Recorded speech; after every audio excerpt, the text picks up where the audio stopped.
ദൈവത്തോട് പ്രാർത്ഥനകൾ അപേക്ഷിക്കാം. അങ്ങനെ നമ്മൾ നടത്തുന്ന ഈ ഒരു പഠന പ്രക്രിയ എല്ലാവർക്കും ഉപകാരപ്രദമാകട്ടെ എന്ന് ആഗ്രഹിച്ചുകൊണ്ട് മുന്നോട്ട് പോവുകയാണ്. വരുന്ന ക്ലാസ്സുകളിൽ മുടങ്ങാതെ വരികയും വല്ലപ്പോഴും വരികയും ഒക്കെ ചെയ്യുന്ന എല്ലാവർക്കും നന്ദി പറയുന്നു. നിങ്ങൾ സാധിക്കുന്നിടത്തോളം മറ്റുള്ളവരിലേക്ക് ഇത് എത്തിക്കാൻ ശ്രമിക്കുക. ഈ രംഗത്ത് താല്പര്യം ഉണ്ടായേക്കാമെന്ന് നിങ്ങൾക്ക് തോന്നുന്നവരെ ക്ഷണിക്കുക, അവരെ പങ്കെടുപ്പിക്കുക. അങ്ങനെ ഇത് കൂടുതൽ പേരിലേക്ക് ഈ പുതിയ അറിവുകൾ എത്താൻ വേണ്ടിയിട്ട് ശ്രമിക്കുക. ഡോക്ടർ അനിതയെ ഒരിക്കൽ കൂടി നന്ദിപൂർവ്വം ഓർക്കുന്നു, നന്ദി പറയുന്നു. കാരണം ഡോക്ടർ അനിതയുടെ പ്ലാറ്റ്ഫോമിലാണ് ഇതിൻ്റെ ക്ലാസ്സുകൾ നടക്കുന്നത്. ഡോക്ടർ അനിതയാണ് റെക്കോർഡ് ചെയ്യുന്നത്. അനിതയുടെ കംപ്ലീറ്റ് ഹെൽത്ത് എന്ന ചാനലിൽ അത് അവൈലബിൾ ആണ്. അത് പഴയ ക്ലാസ്സുകൾ കൂടാത്തവർക്ക്, താല്പര്യമുള്ളവർക്ക് അത് വിസിറ്റ് ചെയ്യാം. കാലക്രമേണ അത് ഞങ്ങളുടെ എന്ന് പറഞ്ഞാൽ ഗ്ലോബൽ GSK വെബ്സൈറ്റിലും അതുപോലെ തന്നെ യൂട്യൂബ് ചാനലിലും അത് പ്രസിദ്ധപ്പെടുത്തുന്നതാണ്. ഇപ്പൊ തൽക്കാലം അത് അവൈലബിൾ അല്ല. എല്ലാവർക്കുമായി വളരെ സന്തോഷകരമായ ഒരു കാര്യം അറിയിക്കാനുള്ളത്, നമ്മൾ ഡോക്ടർ IKJ ഹാമറുടെ 91-ാം ജന്മദിനം ആഘോഷിക്കുകയാണ്. അദ്ദേഹം 1935 മെയ് 17-ാം തീയതിയാണ് ജനിച്ചത്. അപ്പൊ 91 വർഷം തികയാണ്. അദ്ദേഹം 2017 മരണപ്പെട്ടു. പക്ഷെ 2017 തന്നെയാണ് നമ്മൾ ഗ്ലോബൽ GSK എന്ന പ്രസ്ഥാനം തുടങ്ങിയത്. അതുകൊണ്ട് അത് 10-ാം വർഷത്തിലേക്ക് ഗ്ലോബൽ GSK കടന്നിരിക്കുകയാണ്. എല്ലാ വർഷത്തെ പോലെ ഈ സമീപകാലത്തെല്ലാം നമ്മൾ ഒരു മാസം നീളുന്ന ആഘോഷ പരിപാടിയായിട്ട് നടത്താറുള്ളത്. അതുകൊണ്ട് തന്നെ ഈ ദിവസം അല്ലെങ്കിൽ ഈ മാസം മുഴുവനും GHK അല്ലെങ്കിൽ GNM സംബന്ധമായിട്ടുള്ള videos, pre recorded videos upload ചെയ്ത് അങ്ങനെയാണ് നമ്മൾ ആഘോഷിക്കുന്നത്. ഇതിനെ 16, 17 തീയതികളിൽ ഒരു സ്പെഷ്യൽ ഒരു മെഗാ ഇവന്റും പ്ലാൻ ചെയ്യുന്നുണ്ട്. അതിനെക്കുറിച്ചുള്ള വിശദമായിട്ട് പിന്നീട് പറയുന്നതായിരിക്കും. അപ്പൊ എല്ലാവരെയും ഇന്നത്തെ ക്ലാസ്സിലേക്ക് ഒരിക്കൽ കൂടി സ്വാഗതം ചെയ്യുന്നു. ഡോക്ടർ സാമുവൽ ഹാനിമനും ഡോക്ടർ IKJ ഹാമറിനും നമ്മുടെ ഓണേഴ്സ് ട്രിബ്യൂട്ട്സ് എല്ലാം അർപ്പിച്ചുകൊണ്ട് നമുക്ക് ഇന്നത്തെ ടോപ്പിക്കിലേക്ക് കിടക്കാം. നിങ്ങൾക്കെല്ലാം അറിയുന്ന പോലെ ഇന്നത്തെ ടോപ്പിക്ക് സാധാരണ GNM അല്ലെങ്കിൽ GSK പഠിക്കുന്നതിൻ്റെ 2-3 പ്രധാനപ്പെട്ട ചാപ്റ്ററുകളായിട്ടാണ് നമ്മൾ പഠിക്കുന്നത്. ഒന്ന് 5 ബയോളജിക്കൽ ലോസ്, അതിന്റെ ഫണ്ടമെന്റൽ പ്രിൻസിപ്പിൾസ് ആണ് ഏറ്റവും പ്രാധാന്യത്തോടുകൂടി വളരെ വിശദമായിട്ട് പഠിപ്പിക്കുമ്പോൾ ഒന്നാമത്തെ ഭാഗം. രണ്ടാമത്തെ ഭാഗം എന്ന് പറഞ്ഞാൽ SBS ആണ്, അല്ലെ significant biological special programme of nature. അതായത് ഡിസീസ് എന്ന് കോമൺലി അറിയപ്പെടുന്ന ആ ഒരു പ്രതിഭാസത്തിന്റെ ശരിയായ അർത്ഥം, ബയോളജിക്കൽ മീനിങ് എന്താണെന്ന് പറയുന്ന ആ ഒരു പ്രക്രിയ അല്ലെങ്കിൽ ആ ഒരു വ്യത്യസ്തമായ ഒരു പഠനക്രമമാണ് significant biological special programme of nature എന്ന ചാപ്റ്ററിൽ അല്ലെങ്കിൽ ആ ഒരു ഭാഗത്ത് നമ്മൾ രോഗങ്ങളെ കുറിച്ച് പഠിക്കും. നമ്മളിപ്പോൾ അതിലാണുള്ളത്. ഇപ്പം 5 ബയോളജിക്കൽ ലോസ് എൻ്റെ കുറച്ച് ക്ലാസ് ഉണ്ടായിരുന്നു. ഡോക്ടർ ശശിധരന്റെ ക്ലാസ്സുകൾ ഇപ്പോഴും നടക്കുന്നുണ്ട്. അടുത്ത സെഷനിൽ നമ്മൾ മെന്റൽ ഡിസീസസ് അല്ലെങ്കിൽ ബിഹേവിയറൽ ഡിസോർഡേഴ്സ് അല്ലെങ്കിൽ ബൈപ്പോളർ തുടങ്ങിയ ഇമോഷണൽ ആയിട്ടുള്ള 2 കാറ്റഗറീസ് ബിഹേവിയറൽ ഡിസോർഡേഴ്സിൽ പഠിക്കുന്നതിൻ്റെ അത് അതെല്ലാം വരും. അപ്പൊ മെന്റൽ ഡിസീസസ് എന്ന് പറഞ്ഞാൽ സൈക്യാട്രിക് ഡിസീസ് എന്ന് അറിയപ്പെടുന്നതാണ് അടുത്ത ചാപ്റ്ററിൽ നമ്മൾ അറിയപ്പെടുന്നത്. അപ്പൊ ഇന്ന് നമ്മൾ തുടർന്നുകൊണ്ട് പോവുകയാണ്. കഴിഞ്ഞ ദിവസങ്ങളിലെല്ലാം ഉള്ള പോലെ ഡിസീസസിനെ കുറിച്ച് പഠിച്ചു. ഇന്നത്തെ ടോപ്പിക്ക് 2 ചാപ്റ്റേഴ്സ് ക്ലബ് ചെയ്തിട്ടാണ് എടുക്കുന്നത്. ഒന്ന് ഫാറ്റ് ടിഷ്യൂ, ഒന്ന് കണക്റ്റീവ് ടിഷ്യൂ. ഡോക്ടേഴ്സ് ആയിട്ടുള്ള എല്ലാവർക്കും അതിന്റെ പ്രാധാന്യങ്ങളൊക്കെ അറിയാം. ഈ ക്ലാസ്സുകളിൽ ഡോക്ടേഴ്സ് അല്ലാത്തവരും പങ്കെടുക്കുന്നുണ്ടെന്ന് എനിക്കറിയാം. അവരെല്ലാം ക്ഷണിക്കാറുമുണ്ട്. കാരണം വൈദ്യശാസ്ത്ര സംബന്ധമായിട്ടുള്ള അല്ലെങ്കിൽ രോഗസംബന്ധമായിട്ടുള്ള ആരോഗ്യ സംബന്ധമായിട്ടുള്ള അറിവുകൾ ഒരിക്കലും ഡോക്ടർമാർക്ക് മാത്രം വേണ്ടിയിട്ടുള്ളതല്ല എന്നാണ് GSKയുടെ അടിസ്ഥാനപരമായ വിശ്വാസം. അതുകൊണ്ടാണ് ഇത് ഡോക്ടേഴ്സിന് മാത്രമായിട്ടുള്ള ഒരു മെഡിക്കൽ നോളജ് ഇമ്പാർട്ട് ചെയ്യുന്ന ഒരു മേഖലയല്ല എന്നുള്ളതുകൊണ്ടാണ് നമ്മൾ എല്ലാവർക്കും ഇതിൽ സ്വാഗതമാണ്. നിങ്ങളുടെ ഫാമിലി മെമ്പേഴ്സിനും വരെ ഇതൊക്കെ മനസ്സിലാകുന്ന ഒരു അഡൾട്ട്സിനാണ് പ്രതീക്ഷിക്കുന്നത്. അങ്ങനെയുള്ളവർക്ക് എല്ലാവർക്കും പങ്കെടുക്കും. അപ്പൊ ഞാൻ വീണ്ടും പറയുന്നു, ഇന്നത്തെ ചാപ്റ്ററുകൾ 2 ക്ലബ് ചെയ്തിട്ടാണ്. ഒന്ന് കണക്റ്റീവ് ടിഷ്യൂ, ഒന്ന് ഫാറ്റ് ടിഷ്യൂ. അപ്പോൾ ഇതിനെക്കുറിച്ച് ഉള്ള ആക്ച്വലി ഹെഡിങ് ഇങ്ങനെയാണ് നിങ്ങൾക്ക് വായിച്ചിട്ടുണ്ടാവുക, ഡിസോർഡേഴ്സ് എന്നാണ് of fat tissue and connective tissue.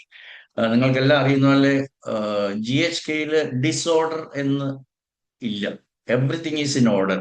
അതുകൊണ്ട് തന്നെ ഡിസോർഡർ എന്ന് പറയുമ്പോൾ നമുക്ക് സോ കോൾഡ് ഡിസോർഡർ എന്ന് വേണമെങ്കിൽ പറയാം. അതായത് ഡിസോർഡർ എന്ന് അറിയപ്പെടുന്ന അസുഖങ്ങൾ എന്നറിയപ്പെടുന്ന കണ്ടീഷൻസിനെ കുറിച്ചാണ് നമ്മൾ ഈ ഈ ഇന്നത്തെ ക്ലാസ്സിൽ നമ്മൾ ക്ലാസ്സിൽ എടുക്കുമ്പോഴെല്ലാം നമ്മൾ പറയും. അവിടെ ഡിസോർഡർ ഇല്ല, എവറിത്തിങ് ഈസ് ഇൻ ഓർഡർ എന്ന് നമ്മളെ ബോധ്യപ്പെടുത്തുക, അല്ലെ നിങ്ങളെ ബോധ്യപ്പെടുത്തുക എന്നുള്ളതാണ് നമ്മുടെ ഈ ക്ലാസ്സിന്റെ ലക്ഷ്യം.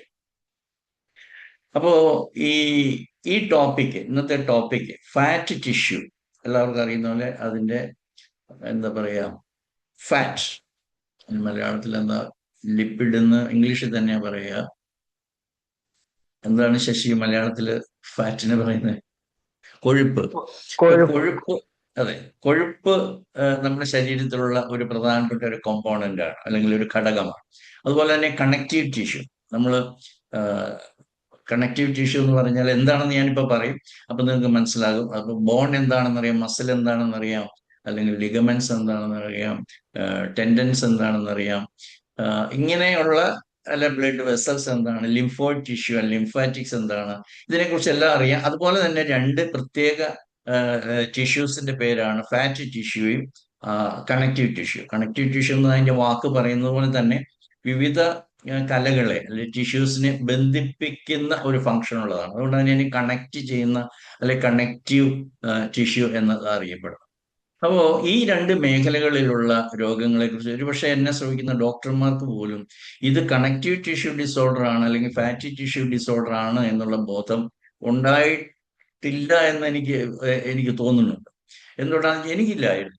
അല്ലെങ്കിൽ ഒരു പ്രത്യേക ഒരു രോഗത്തിന്റെ പേര് പറയും, അതിനി നമ്മൾ അങ്ങോട്ട് പറയും. അപ്പൊ അത് കണക്റ്റീവ് ടിഷ്യൂ ഡിസോർഡർ ആണ് അല്ലെങ്കിൽ ഫാറ്റി ടിഷ്യൂ ഡിസോർഡർ ആണ് എന്നുള്ള അറിവ് നമുക്ക് ഇല്ലാതിരുന്നത് കൊണ്ട്, അല്ലെങ്കിൽ നമ്മൾ കോളേജിൽ പഠിപ്പിക്കുമ്പോൾ ഈ മൈൻഡ് പഠിപ്പിക്കുന്നില്ലല്ലോ, അല്ലെങ്കിൽ അതിനെ ഒരു സിങ്ക്രോണിസിറ്റി ആയിട്ട് മൈൻഡ് ബ്രെയിൻ ബോഡി എന്നുള്ള ഒരു സിങ്ക്രണസ് വേ ഓഫ് ടീച്ചിങ് ഇല്ല. പിന്നെ നമ്മൾ ഇപ്പൊ ഞാൻ നിങ്ങൾക്ക് സ്ക്രീനിൽ കാണാവുന്ന പോലെ ഈ 5 ബയോളജിക്കൽ ലോസ് എടുത്ത് കാണിക്കുന്ന, പ്രത്യേകിച്ച് പഠിപ്പിക്കുന്ന ഈ ചാർട്ടിലൂടെ അല്ലെങ്കിൽ ഈ ഡയഗ്രത്തിലൂടെ നിങ്ങൾ പഠിക്കുന്ന 2 ഫേസ് പാറ്റേൺ ആണ് ഈ ആദ്യത്തെ സ്ലൈഡിൽ കാണിക്കുന്നത്. രണ്ടാമത്തത് ഇതാണ് നമ്മൾ എപ്പോഴും ചാർട്ട് ഓഫ് GHK എന്ന് പറയും. ചാർട്ട് ഓഫ് GHK എന്ന് പറഞ്ഞു കഴിഞ്ഞാൽ, അല്ലെങ്കിൽ ചാർട്ട് എന്ന കോമ്പസ് എന്ന് പറയും. അപ്പൊ നമ്മള് ഈ ഈ ചാർട്ടിന്റെ അകത്ത് 4 കളേഴ്സ് കാണുന്നുണ്ട്. Cerebral cortex controlled tissues, cerebral medulla controlled tissues, cerebellum controlled tissues, brain stem controlled tissues. അത് ബ്രെയിനുമായിട്ടുള്ള ഇതിന്റെ ജെർമിനൽ ലെയറിന്റെ ഒറിജിൻ അനുസരിച്ചിട്ട് നമ്മൾ ഓൾഡ് ബ്രെയിൻ, ന്യൂ ബ്രെയിൻ എന്ന് പറയും. അപ്പൊ ന്യൂ ബ്രെയിനിൽ കോൺഫ്ലിക്റ്റ് ആക്ടിവിറ്റീസിലുള്ള ചേഞ്ചസ് ഒരു പ്രത്യേക തരമാണ്, അത് ഹീലിംഗിൽ വേറൊരു തരമാണ്. അതെല്ലാം നമ്മൾ വിശദമായിട്ട് പഠിച്ചതാണ്. അപ്പോ നമ്മൾ ഇന്നത്തെ ഈ ടോപ്പിക്, അതായത് ഫാറ്റി ടിഷ്യൂ കണക്റ്റീവ് ടിഷ്യൂ എങ്ങനെയാണ് ഈ രണ്ട് ഘട്ടങ്ങളിൽ സുപ്രധാനമായ രണ്ട് ബൈഫേസിക് എക്സ്പ്രഷൻ ഓഫ് ഡിസീസ് എന്ന സോ കോൾ ഡിസീസ് എങ്ങനെയാണെന്നുള്ളതാണ് നമ്മുടെ ഇന്നത്തെ പ്രധാനപ്പെട്ട ചർച്ച. അതുകൊണ്ട് തന്നെ അത് വിശദമായിട്ട് പഠിക്കുമ്പോൾ നമുക്ക് മനസ്സിലാകും, നമ്മൾ നേരത്തെ മനസ്സിലാക്കാത്ത പല കാര്യങ്ങളും പുതിയതായിട്ട് മനസ്സിലാക്കുമ്പോൾ ഈ രണ്ട് ചാപ്റ്ററിൽ അല്ലെങ്കിൽ ഈ രണ്ട് ടിഷ്യൂവിൻ്റെ അകത്ത് വരുന്ന ഡിസോർഡേഴ്സ് വളരെ അധികം കൂടുതലാണ് എന്ന് നിങ്ങൾക്ക് മനസ്സിലാവും. ഇത് നമ്മുടെ learninggmm.com എന്ന് പറയുന്ന വെബ്സൈറ്റിൽ വളരെ കുറച്ച് ആണ് കൊടുത്തിരിക്കുന്നത്. അതുകൊണ്ടാണ് ഞാൻ 2 ചാപ്റ്ററുകളെ ക്ലബ് ചെയ്ത് ഒരു ക്ലാസ് ആയിട്ട് അവതരിപ്പിക്കാമെന്ന് വിചാരിച്ചത്. കാരണം നമ്മൾ കൺവെൻഷണൽ മെഡിസിനിലേക്ക് പോകുമ്പോൾ, അല്ലെങ്കിൽ ഞാൻ എപ്പോഴും പറയാറുള്ള ഒരു 80% ഹോമിയോപ്പതി ഡോക്ടറാണെങ്കിലും ആയുർവേദ ഡോക്ടറാണെങ്കിലും അവരവരുടെ മെഡിക്കൽ കോളേജിൽ പഠിപ്പിക്കുന്നതിന്റെ 80% കൺവെൻഷണൽ മെഡിസിൻ നോളജ് തന്നെയാണ്. സോ പ്രാക്ടീസ് ഓഫ് മെഡിസിൻ എന്ന് പറയുന്നത് അതാണ്. അപ്പൊ അവിടെ നമുക്ക് കിട്ടിയിരിക്കുന്ന അറിവ് ഒരു പത്തോളജി ബേസ്ഡ് ആണ്. അതായത് എന്തോ ഈ ശരീരത്തെ ആക്രമിക്കുന്നു, അല്ലെങ്കിൽ അറ്റാക്ക് ചെയ്യുന്നു, അല്ലെങ്കിൽ അങ്ങനെ നമ്മളെ രോഗഗ്രസ്തമാക്കുന്നു, നമ്മൾ രോഗിയാകുന്നു, എങ്ങനെ ആ രോഗലക്ഷണങ്ങളിൽ നിന്ന് അതിജീവിക്കാം അല്ലെങ്കിൽ അതിനെ മാറ്റിക്കളയാം എന്ന് നമ്മളെ പഠിപ്പിക്കുന്ന ഒരു ശാസ്ത്രമായിട്ട് വൈദ്യശാസ്ത്രം മാറിയിരിക്കുകയാണ്. അത് ഇനി കാലം കുറെ കഴിയും അതിന് വ്യത്യസ്തമായിട്ട് GHK പോപ്പുലറായുമ്പോൾ മാത്രമേ നമുക്കത് മനസ്സിലാവൂ. നമ്മളെ സംബന്ധിച്ചിടത്തോളം GHK വ്യൂവിൽ, GHKയുടെ പെർസ്പെക്റ്റീവിൽ, അതിന്റെ ബാക്ക്ഗ്രൗണ്ടിൽ നമ്മൾ ചിന്തിക്കുമ്പോൾ എല്ലാ രോഗങ്ങൾക്കും ഒരു വളരെ കൃത്യമായ, വ്യക്തമായ, മീനിങ് ഫുൾ ആയിട്ടുള്ള അല്ലെങ്കിൽ അതിനൊരു അർത്ഥസമ്പൂർണമായ ഒരു പർപ്പസ്, ഒരു ലക്ഷ്യമുണ്ട് ഈ ലക്ഷണങ്ങൾ വരുന്നത് എന്നുള്ളതാണ് ഇതിന്റെ അടിസ്ഥാനപരമായിട്ടുള്ള കാര്യം. അതുകൊണ്ട് തന്നെ ഒരിക്കലും മറന്നേക്കരുത്, ഈ മൈൻഡ് അല്ലെങ്കിൽ സൈക്കി, ബ്രെയിൻ ആൻഡ് ബോഡി, ഈ സിങ്ക്രോണിസിറ്റി, ഈ ട്രയാഡ് അല്ലെങ്കിൽ നമ്മൾ ഒരിക്കലും മറക്കാൻ പാടില്ല. എല്ലാ രോഗങ്ങളിലും നമുക്ക് ഈ മൂന്ന് മൂന്ന് ഘടകങ്ങൾ നമുക്ക് വ്യക്തമായും കൃത്യമായിട്ടും നമുക്ക് മനസ്സിലാക്കാനായിട്ട് സാധിക്കും. ഇപ്പൊ ഇവിടെ ഞാൻ നമ്മളുടെ ടിഷ്യൂ, സ്പെഷ്യലി ആ ടിഷ്യൂലേക്ക് പോകുന്നതിന് മുമ്പായിട്ട് 5 ബയോളജിക്കൽ ലോസ് എന്ന് പറയുന്നത് നിങ്ങളുടെ മനസ്സിലുണ്ടായിരിക്കണം. അത് വീണ്ടും പറയുമ്പോൾ നമുക്ക് ഒത്തിരി സമയമെടുക്കും. അപ്പം അത് മറന്നിട്ട് അല്ലെങ്കിൽ അതിനെ മാറ്റിവെച്ചിട്ട് നമുക്കൊരു ചർച്ചയില്ല. അതാണ് ഒരുപക്ഷെ GSKയുടെ മോസ്റ്റ് ബ്യൂട്ടിഫുൾ ആയിട്ടുള്ള സംഗതി. എല്ലാ രോഗത്തെയും നമുക്ക് ഈ ഒരു 5 ബയോളജിക്കൽ ലോസിന്റെ ആ ഒരു ബോക്സിൽ ഇടാൻ സാധിക്കും, അല്ലെങ്കിൽ ആ ഒരു ഒരു ഫ്രെയിംവർക്കിൽ നിക്ഷേപിക്കാൻ സാധിക്കും. അങ്ങനെ നമുക്ക് പഠിക്കാൻ സാധിക്കും എന്നുള്ളതാണ് അതിന്റെ മോസ്റ്റ് ബ്യൂട്ടിഫുൾ ആയിട്ടുള്ള സംഗതി. അപ്പൊ അതായത് ചുരുക്കം പറയുവാണെങ്കിൽ ഒരു ബയോളജിക്കൽ അഡാപ്റ്റേഷൻ ആണ്. അതായത് ഈ പ്രകൃതി, അല്ലെങ്കിൽ നമ്മൾ ദൈവവിശ്വാസികളാണ്, ഈ ദൈവം നമ്മുടെ ഉള്ളിൽ നിക്ഷേപിച്ചിരിക്കുന്ന ഈ പ്രോഗ്രാമിന്റെ ഫലമായിട്ട് നമ്മളുടെ അതാത് സമയത്തുണ്ടാകുന്ന കോൺഫ്ലിക്റ്റുകളെ, സംഘർഷങ്ങളെ, സൈക്കിക് ലെവലിൽ ഉണ്ടാകുന്ന സംഘർഷങ്ങളെ അതിജീവിക്കാനായിട്ട് എങ്ങനെയാണ് നമ്മുടെ ശരീരത്തെ ഓൾറെഡി ഇൻസ്റ്റാൾഡ് ആയിട്ടുള്ള ചില പ്രോഗ്രാംസ് വഴിയായിട്ട് നമ്മൾ അതിനെ പ്രാപ്തരാക്കുന്നത് എന്നുള്ളതാണ് GHKയുടെ ഫണ്ടമെന്റൽ ആയിട്ടുള്ള അറിവ്. അതുകൊണ്ട് തന്നെ most important perhaps of A disease എന്നോ ഡിസോർഡർ എന്ന് പറയുന്നത് DHS ആണ്, ഡിർക്ക് ഹാമർ സിൻഡ്രോം. അതായത് ട്രിഗറിങ് പോയിന്റ്, എന്താണ് രോഗം എന്ന് പറയുന്ന ആ ഒരു ഹോൾ പ്രോഗ്രാം കിക്ക് സ്റ്റാർട്ട് ചെയ്ത് ട്രിഗർ ചെയ്ത് തുടങ്ങി വെച്ചത്, അതാണ് ഏറ്റവും പ്രധാനപ്പെട്ടത്. അത് എല്ലാ കേസുകളിലും ഉണ്ട്. ഒരുപക്ഷെ രോഗിക്ക് അത് ഐഡന്റിഫൈ ചെയ്യാനോ റിക്കളക്ട് ചെയ്യാനോ സാധിച്ചില്ലെങ്കിൽ പോലും അതവിടെ ഉണ്ട്. അത് പിന്നീട് മോഡിഫൈ ചെയ്തിട്ടാണ് അതിന് ഹാങ്ങിങ് കോൺഫ്ലിക്റ്റ് എന്നും അല്ലെങ്കിൽ ട്രാക്ക് എന്നും ഒക്കെ പറഞ്ഞ് നമ്മൾ അതിന്റെ ക്രോണിസിറ്റി ഫോർ എ പ്രൊലോങ് പീരീഡ് ഇതെല്ലാം ഉണ്ടാകുന്നത് എന്നുള്ളത് നമ്മൾ പല പ്രാവശ്യങ്ങൾ നമ്മൾ പഠിച്ച കാര്യങ്ങൾ. പിന്നെ നമ്മൾ പഠിക്കുമ്പോൾ ഏറ്റവും പ്രധാനപ്പെട്ട കാര്യം ഈ ഇവിടെ നമ്മൾ ചർച്ച ചെയ്ത, അതായത് ഏത് ബ്രെയിൻ റിലേ ആണ്, ഏത് ബ്രെയിൻ സെന്ററിലാണ് ഈ പർട്ടിക്കുലർ ടിഷ്യൂവിനെ കൺട്രോൾ ചെയ്യുന്ന ബ്രെയിൻ സെന്റർ ഉള്ളതെന്ന് നമ്മൾ പഠിച്ചാലേ നമുക്കത് മുന്നോട്ട് കൊണ്ടുപോകാനായിട്ട് സാധിക്കും. പിന്നെ ഒരു കോൺഫ്ലിക്റ്റ് വരുമ്പോൾ കോൺഫ്ലിക്റ്റ് ആക്ടിവിറ്റിയിൽ എന്തെല്ലാമാണ് ടിഷ്യൂവിൽ ഉണ്ടാകുന്ന, അല്ലെങ്കിൽ ആ പർട്ടിക്കുലർ ടിഷ്യൂവിൽ ഉണ്ടാകുന്ന ചേഞ്ചസ്, ഡ്യൂറിങ് ഹീലിംഗ് എന്തെല്ലാമാണ് ചേഞ്ചസ് എന്ന് നമ്മൾ പഠിക്കുന്നതോടുകൂടി ആ ഒരു പഠനം. അതുകൊണ്ട് ഇന്നത്തെ topic fat tissue and connective tissue, അതിന്റെ പ്രോഗ്രാംസ് ആണ് നമ്മൾ ഇന്ന് പഠിക്കുന്നത്. അപ്പൊ ഇതിന്റെ രണ്ടിനും കോമൺ ആയിട്ടുള്ള കുറച്ച് കാര്യങ്ങളുണ്ട്. ആദ്യം കുറച്ച് സമയം ഞാൻ ഈ കോമൺ ആയിട്ടുള്ള കാര്യങ്ങളെ കുറിച്ച് പറയാം. കാരണം ഇത് രണ്ടും ഐഡന്റിക്കൽ എന്നോ സിമിലർ എന്നോ ഒക്കെ പറയാവുന്ന, വളരെ താരതമ്യം ചെയ്യാവുന്ന കുറെ ഘടകങ്ങൾ ഈ രണ്ട് ടിഷ്യൂവിലും ഉണ്ട് എന്നുള്ളതുകൊണ്ട് നമുക്ക് ഇത് പഠിക്കുമ്പോൾ ഇതിന്റെ താരതമ്യവും അല്ലെങ്കിൽ ഇതിന്റെ കോമൺ ആയിട്ടുള്ള എന്താണ് കാര്യം എന്ന് നമുക്ക് മനസ്സിലാവും. ഒന്നാമത് ഇതിന്റെ ജെർമിനൽ ലെയർ ഓഫ് ഒറിജിൻ ആണ്. അത് യാതൊരു സംശയമില്ല. ഞാൻ പല പ്രാവശ്യം പറഞ്ഞിട്ടുള്ള പോലെ half cell of the father, half cell of the mother unites together to form the primordial single cell. അന്താരം മുതൽ അത് മൈറ്റോസിസ് എന്ന് പറയുന്ന ഡിവിഷൻ നടക്കുകയാണ്. അങ്ങനെ ഏകദേശം 13 days ആകുമ്പോഴത്തേക്കും നമ്മളൊരു ബ്ലാസ്റ്റോസിസ്റ്റ് എന്ന് പറയുന്ന ഒരു ഘട്ടത്തിലെത്തും. അവിടെയാണ് ഈ സെൽസിന്റെ ഈ അക്യുമുലേഷൻ അല്ലെങ്കിൽ ഈ കോൺഗ്ലോമറേഷൻ അല്ലെങ്കിൽ ഒരു ബൾക്ക് ഓഫ് ദി സെൽസ് അതൊരു 3 ലെയർ ആയിട്ട് ഫോം ചെയ്യും. അങ്ങനെയാണ് എക്ടോഡേം, മീസോഡേം, എൻഡോഡേം ആയിട്ട് വരും. ഈ mesoderm again divided into old mesoderm and new mesoderm. ഇവിടെ നമ്മളുടെ കൺസേൺഡ് ആയിട്ടുള്ള അല്ലെങ്കിൽ നമ്മൾ ചർച്ച ചെയ്യുന്ന രണ്ട് ടിഷ്യൂ ന്യൂ മീസോഡേമിൽ നിന്നാണ് ഒറിജിനേറ്റ് ചെയ്യുന്നത്. ഇപ്പൊ ന്യൂ മീസോഡേം നിന്നാണ് എന്നുള്ളത് കൊണ്ട് തന്നെ അതിന് കൺട്രോളിങ് സെന്റർ യാതൊരു സംശയമില്ല. അതിന്റെ കൺട്രോളിങ് സെന്റർ സെറിബ്രൽ മെഡുലയാണ്. നിങ്ങൾക്ക് ആ ചിത്രത്തിൽ നിന്ന് കാണാൻ പറ്റും.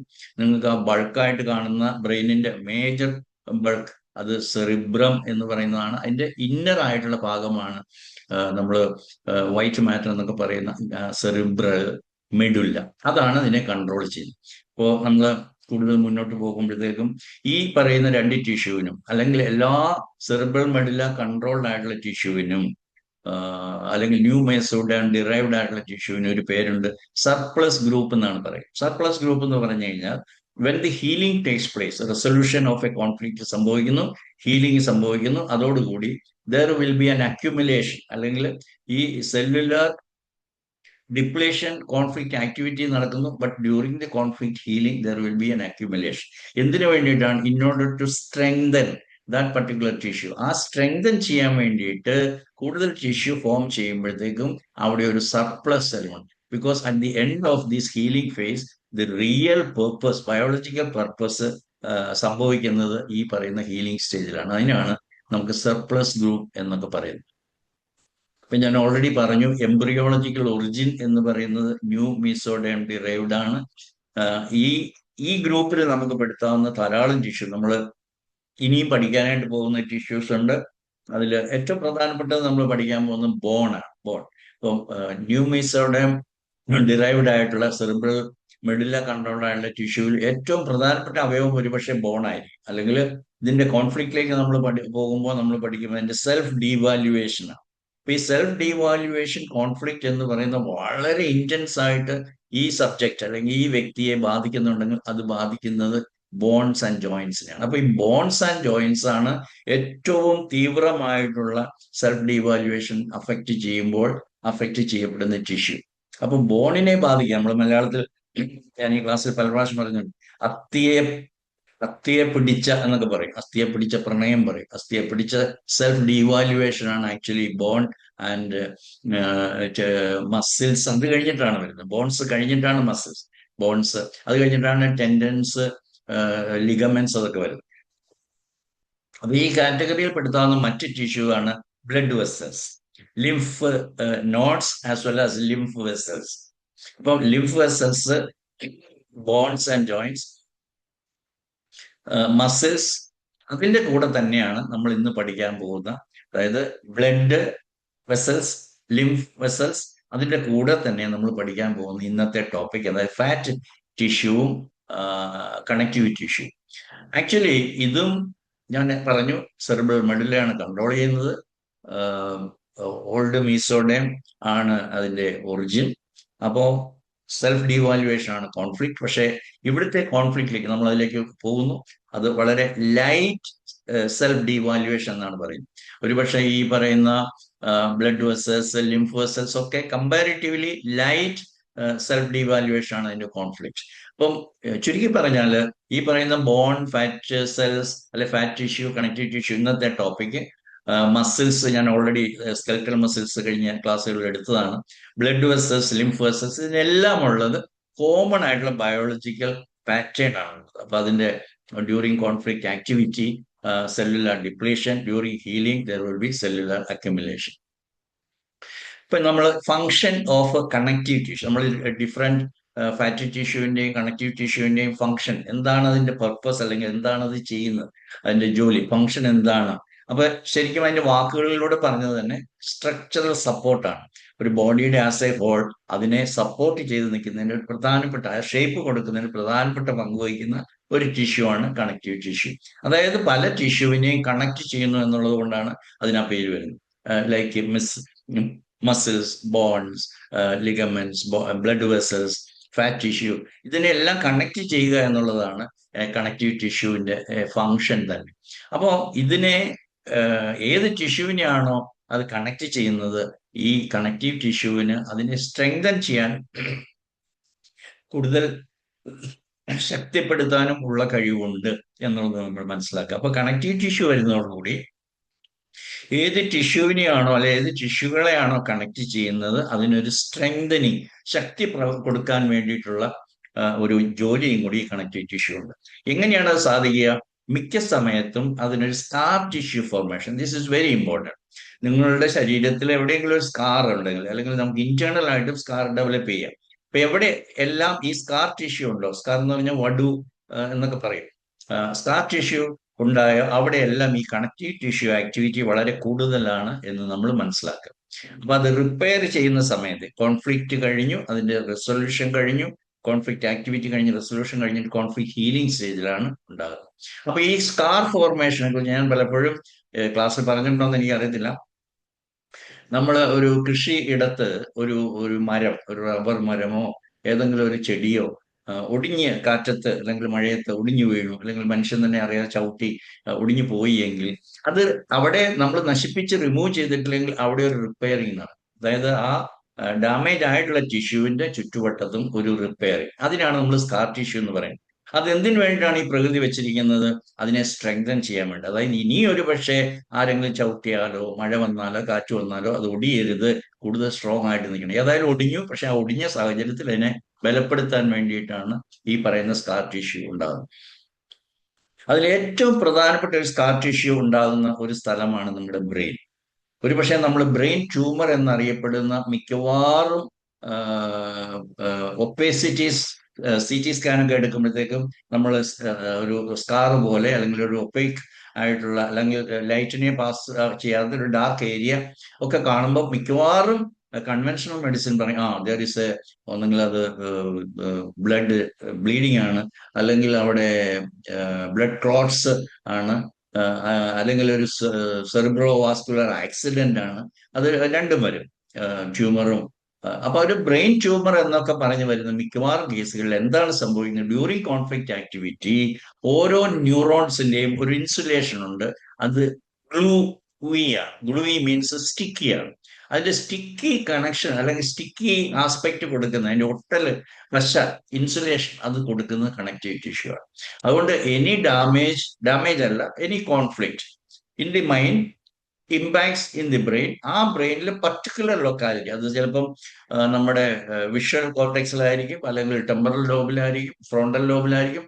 ഡിപ്പെൻഡിങ് അപ്പോൺ ഏത് ഭാഗമാണെന്നുള്ളതിനെ ആശ്രയിച്ചിട്ട് നമുക്ക് ആ ഒപ്പേസിറ്റിയെ നമുക്ക് മനസ്സിലാക്കാൻ പറ്റും. അത് repairing of A damaged insulation ആണ്, അല്ലെങ്കിൽ ഗ്ലൂയി ആയിട്ടുള്ള ഗ്ലയോമ എന്ന് പിന്നീട് പറയുന്നത് ബിക്കോസ് ഓഫ് ദാറ്റ് തിങ്. കാരണം അവിടെ എന്തോ ഒരു ഒരു ഒരു ഗ്ലൂയി ആയിട്ടുള്ള സബ്സ്റ്റൻസ് കൊണ്ട് അത് റിപ്പയർ ചെയ്തിരിക്കുന്നു. അപ്പം മോർ ദാൻ ബിഫോർ, നേരത്തെക്കാളും കുറച്ചുകൂടെ വലിപ്പമോ കട്ടിയോ ഒക്കെ വെച്ചതുകൊണ്ടാണ് അതിന് ഈ പറയുന്ന ന്യൂറോഗ്ലിയ എന്നൊക്കെ പറയും. അതിന് സൈറ്റോമ എന്ന് പറയും, എസ്ട്രൽ സൈറ്റോമ, അല്ലെങ്കിൽ അങ്ങനെ ബ്രെയിൻ ട്യൂമർ ആയിട്ട് ബ്രെയിൻ ക്യാൻസർ ആണെന്നും ഒക്കെയുള്ള രീതിയിൽ ആണ് അങ്ങനെയുള്ള നാച്ചുറൽ ആയിട്ടുള്ള ഫിനോമിനായെ നമ്മളല്ല കൺവെൻഷണൽ മെഡിസിൻ ചിത്രീകരിക്കുകയും പാവപ്പെട്ട മനുഷ്യരെ ഭയപ്പെടുത്തിയത് ബ്രെയിൻ ക്യാൻസർ ആണ്, ബ്രെയിൻ ട്യൂമർ ആണെന്നൊക്കെ പറഞ്ഞ് മോസ്റ്റ് ഓഫ് ദി കേസസ്.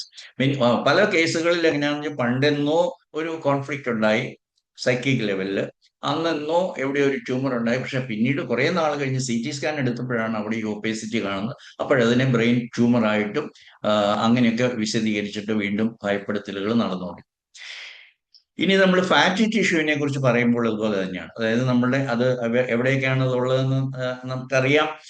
ഈ ഫാറ്റി ടിഷ്യൂ മിക്കവാറും സബ്ക്യൂട്ടേനിയസ് ലെവൽ, നമ്മുടെ സ്കിന്നിന്റെ അടിഭാഗത്ത് എപ്പിഡെർമിസ് ഡെർമിസിന്റെ ഒക്കെ അടിയിൽ ഫാറ്റി ടിഷ്യൂ ഉണ്ട്, കൊഴുപ്പ് അടിഞ്ഞിരിക്കുന്നു. അത് നമ്മുടെ സ്കിന്നിനും ഒക്കെ സപ്പോർട്ട് കൊടുക്കുകയും ഷേപ്പ് കൊടുക്കുകയും അതിന് സൗന്ദര്യവും ഉരുണ്ടിരിക്കുക അല്ലെങ്കിൽ ഷേപ്പ് കൊടുക്കുക എന്നൊക്കെ ഉള്ളതാണ് അതിന്റെ ഫംഗ്ഷൻ. ഇനി ഇത് പെരിഫറൽ ഫാറ്റ് ആണെങ്കിൽ ഇന്റേണൽ ഓർഗൻസിലും ഫാറ്റ് ഉണ്ട്. അതുകൊണ്ട് അത് ഒരിക്കലും വിചാരിച്ചേക്കരുത് ഈ ഫാറ്റ് ടിഷ്യൂ ഉള്ളി സബ്ക്യൂട്ടേനിയസ് അല്ലെ പെരിഫറൽ മാത്രമാണ്. അല്ല, വിസറൽ ഫാറ്റ് എന്ന് പറയുന്നുണ്ട്. അത് ഒമെന്റം അല്ലെങ്കിൽ ഇൻ ബിറ്റ്വീൻ സെർട്ടൺ വിസറ, അതായത് ലിവറിന്റെയും ലങ്സിന്റെയും അല്ലെങ്കിൽ നമ്മൾ എന്താ പറയാ ട്രക്കിയ, ഈസോഫാഗസ്, അങ്ങനെയുള്ള പ്രധാനപ്പെട്ട ട്യൂബ്സിന്റെ ഒക്കെ ഇടയ്ക്കൊക്കെ പാക്കിംഗ് മെറ്റീരിയൽ ആയിട്ട് നമുക്ക് കണക്റ്റീവ് ടിഷ്യൂ മാത്രമല്ല ഫാറ്റി ടിഷ്യൂ ഉണ്ടാവും. അതൊക്കെ ഒരു കുഷനിങ് അല്ലെങ്കിൽ ഒരു സപ്പോർട്ട് കൊടുക്കാൻ വേണ്ടിയിട്ടുള്ള കാര്യങ്ങളാണ്.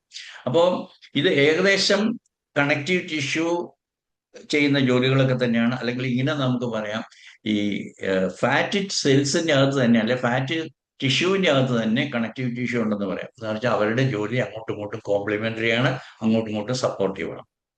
ഈ ബ്രെയിൻ കൺട്രോൾ ഞാൻ പല പ്രാവശ്യം പറഞ്ഞു, അത് സെറിബ്രൽ മെഡുല്ലയിൽ നിന്ന് തന്നെയാണ്. മറ്റൊരു കാര്യം ഓർക്കണം, depending upon the laterality, right handed left handed. അതുകൊണ്ട് റൈറ്റ് ഹാൻഡഡ് ആണെങ്കിൽ റൈറ്റ് പാർട്ട് ഓഫ് ദി ബോഡിയിൽ ഉണ്ടാകുന്ന ഫാറ്റി ടിഷ്യൂ അല്ലെങ്കിൽ connective tissue controlled by the left side of the brain, cerebral medulla. അതുപോലെ left side of the body, internal viscera ആയാലും external ആയാലും fat and connective tissue controlled by the right cerebral medulla. ഇത്രയും കാര്യം നിങ്ങൾ ഓർക്കും. അപ്പോ വേറൊരു കാര്യം ഓർക്കേണ്ടതെന്ന് വെച്ചാൽ നിങ്ങൾക്ക് ഇത് കണക്റ്റീവ് ടിഷ്യൂവിന്റെ കാര്യമാണെന്ന് ഫാറ്റ്, കണക്റ്റീവ് ടിഷ്യൂ ഇതെല്ലാം കൂടെ കൂടി സബ്ക്യൂട്ടേനിയസ് ലെവലിലുള്ളതാണ്. ഇതാണ് ഞാൻ ഉദ്ദേശിച്ചത്. ഇപ്പോൾ നിങ്ങൾക്ക് ഒരു ഹെമിസ്ഫിയർ ആണ് ബ്രെയിനിന്റെ റൈറ്റ് ആൻഡ് ലെഫ്റ്റ് സൈഡ് നിങ്ങൾക്ക് കാണാം. എപ്പോഴും GNM പഠിക്കുമ്പോൾ അല്ലെ GSK പഠിക്കുമ്പോൾ ഗ്രേസ് അനാറ്റമി പഠിച്ച പോലെ അല്ല, ഇങ്ങോട്ട് തിരിഞ്ഞല്ല ഈ രോഗിയോ പേഷ്യന്റ് നിൽക്കുന്നത്, അങ്ങോട്ട് തിരിഞ്ഞിട്ടാണ്. അതുകൊണ്ടാണ് ഈ സൈഡ് എപ്പോഴും റൈറ്റ് സൈഡ് ആണ്. അത് തെറ്റിയതാണെന്ന് എനിക്കറിയത്തില്ല. താഴത്തെ നോക്കിയാണ് നിങ്ങൾ, അങ്ങോട്ടും ഇങ്ങോട്ടുമുള്ള കണക്ഷൻസ് ആണ്. സോ താഴെ നിങ്ങൾ എല്ലും ആറും നോക്കിയാൽ മതി. അപ്പൊ മുകളിലുള്ള ആ ഒരു ഹെഡ് ഇമേജ് സ്കള്ളാണ്, പിന്നെയുള്ള അത് സെർവിക്കൽ റീജിയൻ ആണ്, ഷോൾഡർ ആണ്, ആം ഫൊറാം ആണ്, പിന്നെ സെർബ്രൽ വെർട്ടിബ്ര അല്ല ഡോർസൽ വെർട്ടിബ്ര, ഹിപ്പ് ജോയിന്റ്, താഴത്തേക്ക് വരുന്ന ഫീമർ. അങ്ങനെ ഓരോ ആ ഒരു ഹ്യൂമൻ ഇമേജും അതുമായിട്ടുള്ള കമ്പാരിസൺ നിങ്ങൾ പഠിച്ചേ മതിയാകൂ. അപ്പം എന്തിനാണെന്ന് വെച്ച് കഴിഞ്ഞാൽ, നിങ്ങൾ കാണുന്ന ഒരു പക്ഷെ ഒരു ബോണി പിക്ചർ ആണെങ്കിൽ അതിനെ ഇമ്മീഡിയറ്റ്ലി അതിനെ കവർ ചെയ്യുന്നത് സ്കെൽറ്റൽ മസിൽസ് ആണ്. പിന്നെ അതിനെ കണക്ട് ചെയ്യുന്ന ലിഗമെന്റ്സ് ഉണ്ട്, ടെൻഡൻസ് ഉണ്ട്, അതിലൂടെ പോകുന്ന ബ്ലഡ് വെസൽസ് ഉണ്ട്, അപ്പം ലിംഫാറ്റിക്സ് ഉണ്ട്, ലിംഫ് ഗ്ലാൻസ് ഉണ്ട്. അപ്പൊ ഈ പറയുന്ന എല്ലാ കണക്റ്റീവ് ടിഷ്യൂസിനും ഉള്ള കോൺഫ്ലിക്റ്റ് എന്ന് പറയുന്നത് ആ പർട്ടിക്കുലർ റീജിയനിൽ ഏത് കോൺഫ്ലിക്റ്റ് ആണോ കറസ്പോണ്ടിങ് ആയിരിക്കുന്നത് അതാണ് ഉണ്ടാകുക എന്നുള്ളത് നിങ്ങൾ മനസ്സിലാക്കണം. ഇപ്പൊ ബോൺ, മസിൽസ്, ഈ കണക്റ്റീവ് ടിഷ്യൂ, ഫാറ്റ് ടിഷ്യൂ എല്ലാം തല മുതൽ കാലിന്റെ വിരല് വരെയുള്ള എല്ലാം ഇതേ രീതിയിലാണ് ഓർഗനൈസ് ചെയ്തിരിക്കുന്നത്. ഞാൻ കഴിഞ്ഞ ദിവസം പറഞ്ഞ ഒരു ഹോമോങ്കുലസ് എന്ന് പറയുന്ന ഒരു ക്രോസ് സെക്ഷൻ എടുത്തു കഴിഞ്ഞാൽ അവിടെ നമ്മുടെ ഈ രീതിയിൽ അത് അറേഞ്ച് ചെയ്തിരിക്കുന്നത് കാണാൻ പറ്റും. ഇപ്പൊ ഞാൻ പല പ്രാവശ്യം പറഞ്ഞു ബയോളജിക്കൽ കോൺഫ്ലിക്റ്റ്, അത് ഇനി റിപ്പീറ്റ് ചെയ്യേണ്ട കാര്യമില്ല. സെൽഫ് ഡീവാലുവേഷൻ കോൺഫ്ലിക്റ്റ് മറന്നേക്കരുത്. ഇപ്പൊ ഇന്നത്തെ ടോപ്പിക് ആയിട്ടുള്ള കണക്റ്റീവ് ടിഷ്യൂ ആയാലും ഫാറ്റ് ടിഷ്യൂ ആയാലും അതിന്റെ അതിന്റെ കോൺഫ്ലിക്റ്റ് എന്ന് പറയുന്നത് സെൽഫ് ഡീവാലുവേഷൻ കോൺഫ്ലിക്റ്റ് തന്നെയാണ്. പക്ഷേ നിങ്ങൾ ഓർക്കേണ്ടത് എന്താണെന്ന് വെച്ച് കഴിഞ്ഞാൽ അത് ബോൺ പോലെ ശക്തമല്ല, അല്ലെങ്കിൽ മസിൽ പോലെ സ്ട്രോങ് അല്ല. അതുകൊണ്ട് തന്നെ നമ്മൾ ലൈറ്റ് സെൽഫ് ഡീവാലുവേഷൻ കോൺഫ്ലിക്റ്റ് എന്നാണ് പറയുന്നത്. എന്താണ് സെൽഫ് ഡീവാലുവേഷൻ? എന്റെ worthlessness, I am not good enough, I am not competent enough, എന്റെ വിലയില്ല എന്ന് അയാൾക്ക് തന്നെ തോന്നുന്ന കാര്യങ്ങളാണ്. ഓരോ ദിവസവും കിട്ടുന്ന എനിക്കിന്ന് ഓരോ കേസ് പറയാനായിട്ട് തോന്നുന്നുണ്ട്, പക്ഷെ സമയം എടുക്കുന്നതുകൊണ്ട് ഞാൻ അതിനെക്കുറിച്ച് പറയുന്നില്ല. അപ്പൊ ഈ self devaluation as a whole വരാം, ഒരു വ്യക്തിക്ക് മുഴുവനായിട്ടുള്ള സെൽഫ് ഡീവാലുവേഷൻ വരാം. ഇപ്പോഴെന്താണ്, ആ വ്യക്തിയെ ജനറലൈസ്ഡ് ആയിട്ട് മൊത്തത്തില് ബാധിക്കും. ഇനി ഇന്റലക്ച്വൽ സെൽഫ് ഡീവാലുവേഷൻ ആണെങ്കിൽ നെക്കിൽ ബാധിക്കും, അല്ലെങ്കിൽ I am concerned about my my my problem with the neck ആണ്, അല്ലെങ്കിൽ right side relationship with my spouse ആണ്, left side relationship with my children ആണ്, അല്ലെ മദർ ആണ് എന്നൊക്കെ പറയുമ്പോൾ അതിന് കറസ്പോണ്ടിങ് ആയിട്ടുള്ള ആ ഒരു സ്പെസിഫിക് ആയിട്ടുള്ള ലോക്കലൈസ്ഡ് ആയിട്ടുള്ള കോൺഫ്ലിക്റ്റുകളുമാണ് ഇമ്പോർട്ടൻ്റ് ആയിട്ട് വരുന്നത്. സെൽഫ് ഡീവാലുവേഷൻ എന്ന് പറയുമ്പോൾ വാല്യൂ നഷ്ടപ്പെട്ടു, ഐ എം വെർത്ത്ലെസ്. അപ്പോൾ നമ്മുടെ വെർത്ത് ഏതൊക്കെ കാര്യങ്ങളിലാണ് ഏറ്റവും കൂടുതലായിട്ടുള്ളത്? നമുക്ക് എപ്പോഴും ഇന്റലക്ച്വൽ, അതുകൊണ്ടാണ് നെക്കിൽ വരുന്നത് ഇന്റലക്ച്വൽ, അല്ലെങ്കിൽ ഫിസിക്കൽ, അല്ലെങ്കിൽ എസ്തെറ്റിക് എന്ന് വേണമെങ്കിൽ പറയാം. അതായത് I don't look good, my appearance is not good. അപ്പൊ അതൊക്കെ ഇതിന്റെ അകത്ത് ബാധിക്കുന്ന കാര്യങ്ങളാണെന്ന് മനസ്സിലാക്കുക. അയ്യോ, ഞാൻ എനിക്ക് എന്തൊരു പൊണ്ണത്തടിയാണ് എന്ന് തോന്നുന്നത് തന്നെ ആ ആളുടെ ഫാറ്റി ടിഷ്യൂവിൽ പ്രോബ്ലംസ്, അല്ലെങ്കിൽ ഡിസോർഡറുകൾ, അല്ലെങ്കിൽ രോഗം എന്ന് പറയുന്നത് ഉണ്ടാക്കാനുള്ള സാധ്യത. പിന്നെ most of the time performance related. ഞാൻ കൈകൊണ്ട് ജോലി ചെയ്യുന്ന ഒരാളാണ്, ഞാൻ ടൈപ്പിസ്റ്റ് ആണ്, വയലിനിസ്റ്റ് ആണ്, പിയാനിസ്റ്റ് ആണ്. അപ്പോൾ ഞാൻ ചെയ്യുന്ന ജോലി, അല്ലെങ്കിൽ ഞാൻ കുക്കാണ്, അല്ലെങ്കിൽ ഹാൻഡ് വർക്ക് ചെയ്യുന്നതാണ്, ഞാൻ ക്രൂഷേ ചെയ്യുന്നതാണ്, പെയിന്ററാണ്. അപ്പൊ ഏത് ജോലിയാണോ ചെയ്യുന്നത് അപ്പോൾ അത് ഞാൻ വെറുത്തല്ലാന്നോ. അപ്പം ഇതൊക്കെ തന്നെയാണ് നമ്മൾ എല്ലാ കാര്യങ്ങളും പഠിച്ചതും ഇനിയും പഠിക്കാൻ പോകുന്നത്. അടുത്ത ദിവസം വീണ്ടും ബോൺസിനെ കുറിച്ച് പറയുമ്പോൾ ഇത് തന്നെയാണ് പറയുന്നത്. അപ്പൊ ആ ഒരു particular location is very very important. അത് നിങ്ങൾക്ക് പഠിക്കുവാണെങ്കിൽ, അല്ലെങ്കിൽ പഠിക്കാനായിട്ട് നിങ്ങൾ താല്പര്യം കാണിച്ചു കഴിഞ്ഞാൽ നിങ്ങൾക്ക് വരുന്ന ധാരാളം പ്രശ്നങ്ങൾ അല്ലെങ്കിൽ കേസസ് നമുക്ക് വളരെ ഈസി ആയിട്ട് നമുക്കത് സോൾവ് ചെയ്യാനായിട്ട് സാധിക്കും. അപ്പൊ അത് റിലേഷൻഷിപ്പ്, ഇതിപ്പോ right shoulder relation with my spouse, അല്ലെങ്കിൽ my partner, left side my relation with mother and child. ഇങ്ങനെ ഇതൊക്കെ ബയോളജിക്കൽ ട്രൂത്ത്സ് ആണ്, അതിനൊന്നും യാതൊരു മാറ്റവും ഇല്ല. അതുകൊണ്ട് ഇത് ഓരോ കേസിലും ആപ്ലിക്കബിൾ ആയിട്ട് നമ്മൾ പഠിക്കുമ്പോൾ വളരെ മനോഹരമായിട്ട്, വളരെ ബ്യൂട്ടിഫുൾ ആയിട്ടുള്ള അണ്ടർസ്റ്റാൻഡിങ് നമുക്ക് ഈ ശാസ്ത്രത്തിൽ നമുക്ക് കിട്ടുന്നതാണ്. ഞാൻ നേരത്തെ പറഞ്ഞ പോലെ ഹാൻഡഡ്നെസ് വളരെ ഇമ്പോർട്ടൻ്റ് ആയിട്ട് വരുന്നു. എൻ്റെ ബ്രെയിൻ വയറിംഗ് എന്ന് പറയും. റൈറ്റ് ഹാൻഡഡ് ആണെങ്കിൽ so this is my partner side, left handed ആണെങ്കിൽ നേരെ ഓപ്പോസിറ്റ് ആയിട്ട് വരും. ഇപ്പൊ മദർ ചൈൽഡ്, പാർട്ട്ണർ സൈഡ്. ഇപ്പൊ ലോക്കലൈസേഷൻ വളരെ പ്രധാനപ്പെട്ട സംഭവമായിട്ട് വരുന്നത് ഇതുമായിട്ട് റിലേറ്റഡ് ആണ്. അപ്പൊ നമുക്കിനി ഇതിന്റെ കോമൺ ആയിട്ടുള്ള കാര്യങ്ങളാണ് ഇപ്പൊ പറഞ്ഞുകൊണ്ടിരിക്കുന്നത്. നമ്മൾ സ്പെസിഫിക് ആയിട്ട് കണക്റ്റീവ് ടിഷ്യൂലേക്ക് പോകുന്നതിന് മുമ്പായിട്ട് കോമൺ ആയിട്ടുള്ള കോൺഫ്ലിക്റ്റ് ആക്ടിവിറ്റീസിൽ എന്ത് സംഭവിക്കും ഞാൻ പറഞ്ഞു.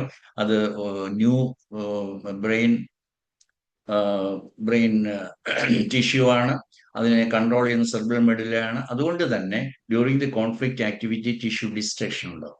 പലപ്പോഴും നമ്മൾ ഈ ടിഷ്യൂ ഡിസ്ട്രക്ഷൻ വിസിബിൾ ആവണമെന്നില്ല, അല്ലെങ്കിൽ നമുക്കത് സിംറ്റം വൈസ് ആയിട്ട് നമ്മൾ അറിയണമെന്ന് നിർബന്ധമില്ല.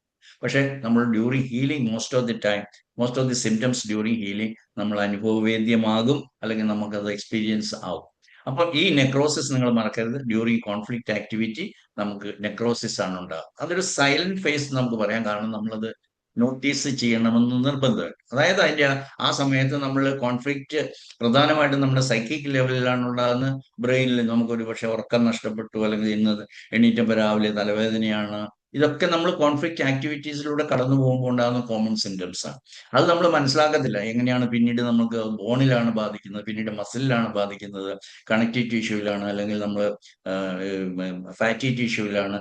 അവിടെ സിംറ്റംസ് മാനിഫെസ്റ്റ് ചെയ്യുമ്പോൾ മാത്രമേ നമുക്ക് മനസ്സിലാവുള്ളൂ, ഓ അന്ന് ഞാൻ വല്ലാത്തൊരു കോൺഫ്ലിക്റ്റഡ് ആയി, അന്ന് ഞാൻ ഉറക്കളച്ചു, എണീറ്റപ്പോൾ രാവിലെ തലവേദന വന്നു, ഞാൻ ഡോക്ടറുടെ അടുത്ത് പോയി, അയാൾ എന്നോട് ഹൈപ്പർ ടെൻഷന്റെ ബിഗിനിങ് ആണെന്ന് പറഞ്ഞു. അങ്ങനെ മിസ്ലീഡ് ചെയ്യുന്ന ഒത്തിരി കാര്യങ്ങൾ, അതിനെക്കുറിച്ച് വീണ്ടും ഞാൻ പറയുന്നില്ല.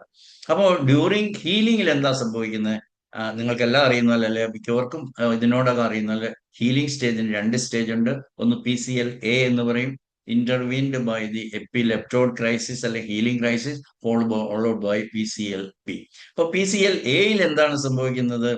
അവിടെ ഹീലിംഗ് ആണെന്ന് ഞാൻ പറഞ്ഞു. അതുകൊണ്ട് അവിടെ ടിഷ്യൂ റീബിൽഡ് ചെയ്യാനുള്ള ശ്രമങ്ങൾ നടക്കുകയാണ്. പുതിയ ടിഷ്യൂ, ഞാൻ നേരത്തെ പറഞ്ഞ സ്കാർ ടിഷ്യൂ, അല്ലെങ്കിൽ അതിനെ സ്ട്രെങ്തൻ ചെയ്യാൻ വേണ്ടിയിട്ടുള്ള അഡീഷണൽ ടിഷ്യൂ, പ്ലസ് ടിഷ്യൂ, അല്ലെങ്കിൽ എന്താ പറയാ, അതിനെ ബലപ്പെടുത്താൻ വേണ്ടിയുള്ള ടിഷ്യൂ ഫോർമേഷൻ ആണ് അതിന്റെ ഏറ്റവും ക്യാരക്ടറിസ്റ്റിക് ആയിട്ടുള്ളത്. അപ്പോൾ എവിടെയെല്ലാം ടിഷ്യൂ അല്ലെങ്കിൽ സെല്ലുലാർ പ്രോളിഫറേഷൻ നടക്കണോ, ഹാമർ കണ്ടുപിടിച്ച ഏറ്റവും മനോഹരമായിട്ടുള്ളതാണ്, healing takes place only in the fluid medium. അതുകൊണ്ട് അവിടെ തീർച്ചയായിട്ടും ഒരു ഫ്ലൂയിഡ് അറ്റ്മോസ്ഫിയർ ഉണ്ടാവണമെങ്കിൽ മാത്രമേ ഹീലിംഗ് നടക്കത്തുള്ളൂ. ഉടനെ പേഷ്യൻസ് നമ്മളോട് പറയും, അല്ലെ പേഷ്യന്റെ പാർട്ടി നമ്മളോട്, അയ്യോ കൊച്ചന്റെ കാലിൽ നീരാണ്, അല്ലെങ്കിൽ അമ്മച്ചിയുടെ ദേഹത്ത് പതിവില്ലാത്ത നീരാണ്. So only GNM practitioner can know that it is a positive thing. It has got nothing to do with any coronary അല്ലെങ്കിൽ പൾമണറി പ്രഷർ ഡിഫറൻസ് ഒന്നും ആകണമെന്ന് നിർബന്ധമില്ല. ഓക്കെ. അപ്പോൾ ഈ ഇഡിമ അല്ലെങ്കിൽ ഈ സ്വെല്ലിംഗ് ഒരു പോസിറ്റീവ് സൈൻ ആണ്, അതും ഇതിന്റെ കൂടെ ഉണ്ടാവും. പിന്നെ നാച്ചുറലി ഓൾ അതർ പ്രിൻസിപ്പൽ അല്ല primary symptoms of fundamental symptoms of അല്ലെ ക്ലാസിക്കൽ സിംറ്റംസ് ഓഫ് ഇൻഫ്ലമേഷൻ എന്തൊക്കെയാണ്? ഹീറ്റ്, റെഡ്നെസ്, പെയിൻ, ഇമ്മൊബിലിറ്റി തുടങ്ങിയ ഇൻഫ്ലമേഷന്റെ പ്രധാനപ്പെട്ട സിംറ്റംസ് ഉണ്ട്. അപ്പോൾ പെയിൻ, ഇൻഫ്ലമേഷൻ ഒക്കെ നടക്കും ഈ ഡ്യൂറിങ് ദി ഹീലിംഗ് ഫേസ്.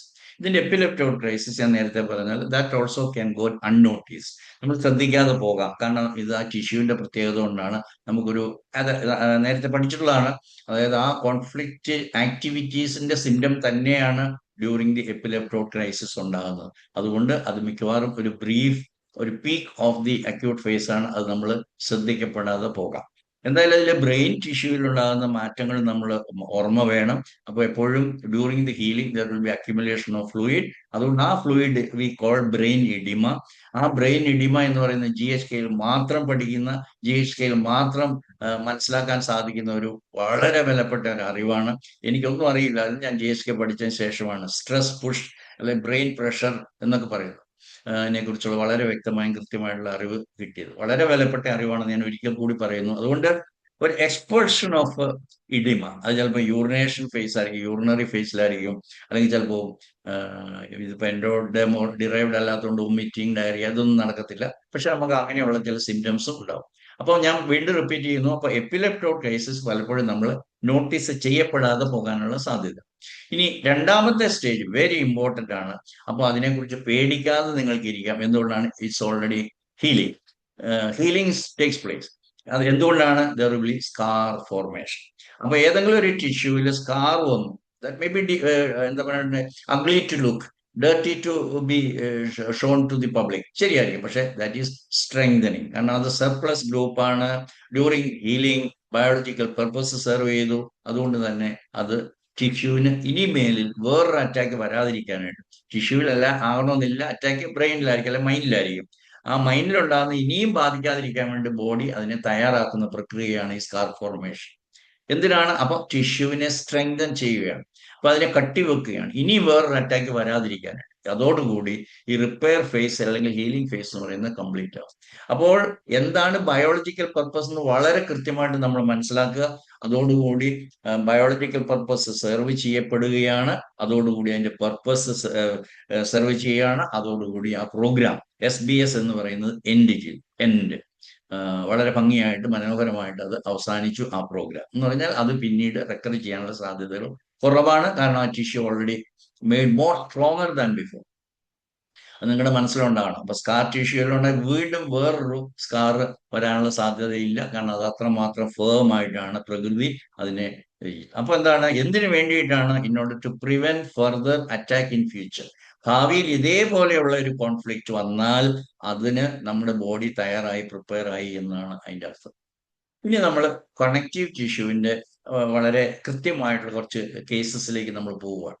അപ്പൊ ഇവിടെ ഞാൻ പല പ്രാവശ്യം പറഞ്ഞു, നേരത്തെ പറഞ്ഞു, ലൈറ്റ് സെൽഫ് ഡിവാലുവേഷൻ എന്ന് പറഞ്ഞാൽ ഒരു വലിയ സീരിയസ് ആയിട്ടുള്ള സെൽഫ് ഡിവാലുവേഷൻ അല്ല. പക്ഷെ the patient is not confident, patient is feeling worthless, patient is feeling incompetent.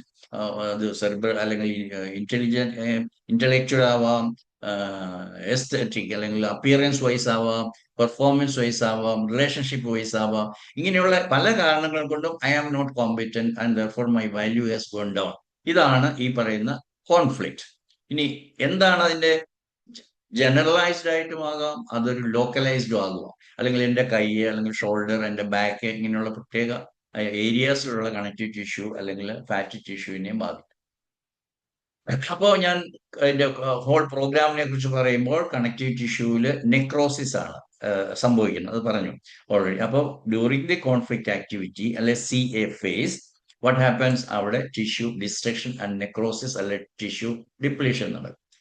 അത് ഇൻവിസിബിൾ ആണെന്ന് ഞാൻ പല പ്രാവശ്യം പറഞ്ഞു. അത് നോട്ടീസബിളേ ആവണമെന്ന് നിർബന്ധമില്ല. ക്ലിനിക്കലി നമ്മുടെ ഒരു രോഗി പറയുകയാണ്, ഓ ഇന്നലെ എനിക്ക് സെൽഫ് ഡിവാലുവേഷൻ വന്നു, അതുകൊണ്ട് നടുവിന് ഇന്ന ലക്ഷണം ഉണ്ടായി, അല്ലെങ്കിൽ ഞാൻ അവിടെ സെല്ലുലാർ ഡിപ്ലീഷൻ കണ്ടു, കുറച്ച് സെല്ല് തേഞ്ഞു പോകുന്നതായിട്ടും ടിഷ്യൂ ഡിസ്ട്രോയ് ചെയ്യുന്നതായിട്ടും ഒന്നുമില്ല. അതൊന്നും അനുഭവപ്പെടാവുന്ന സാധ്യതയില്ല.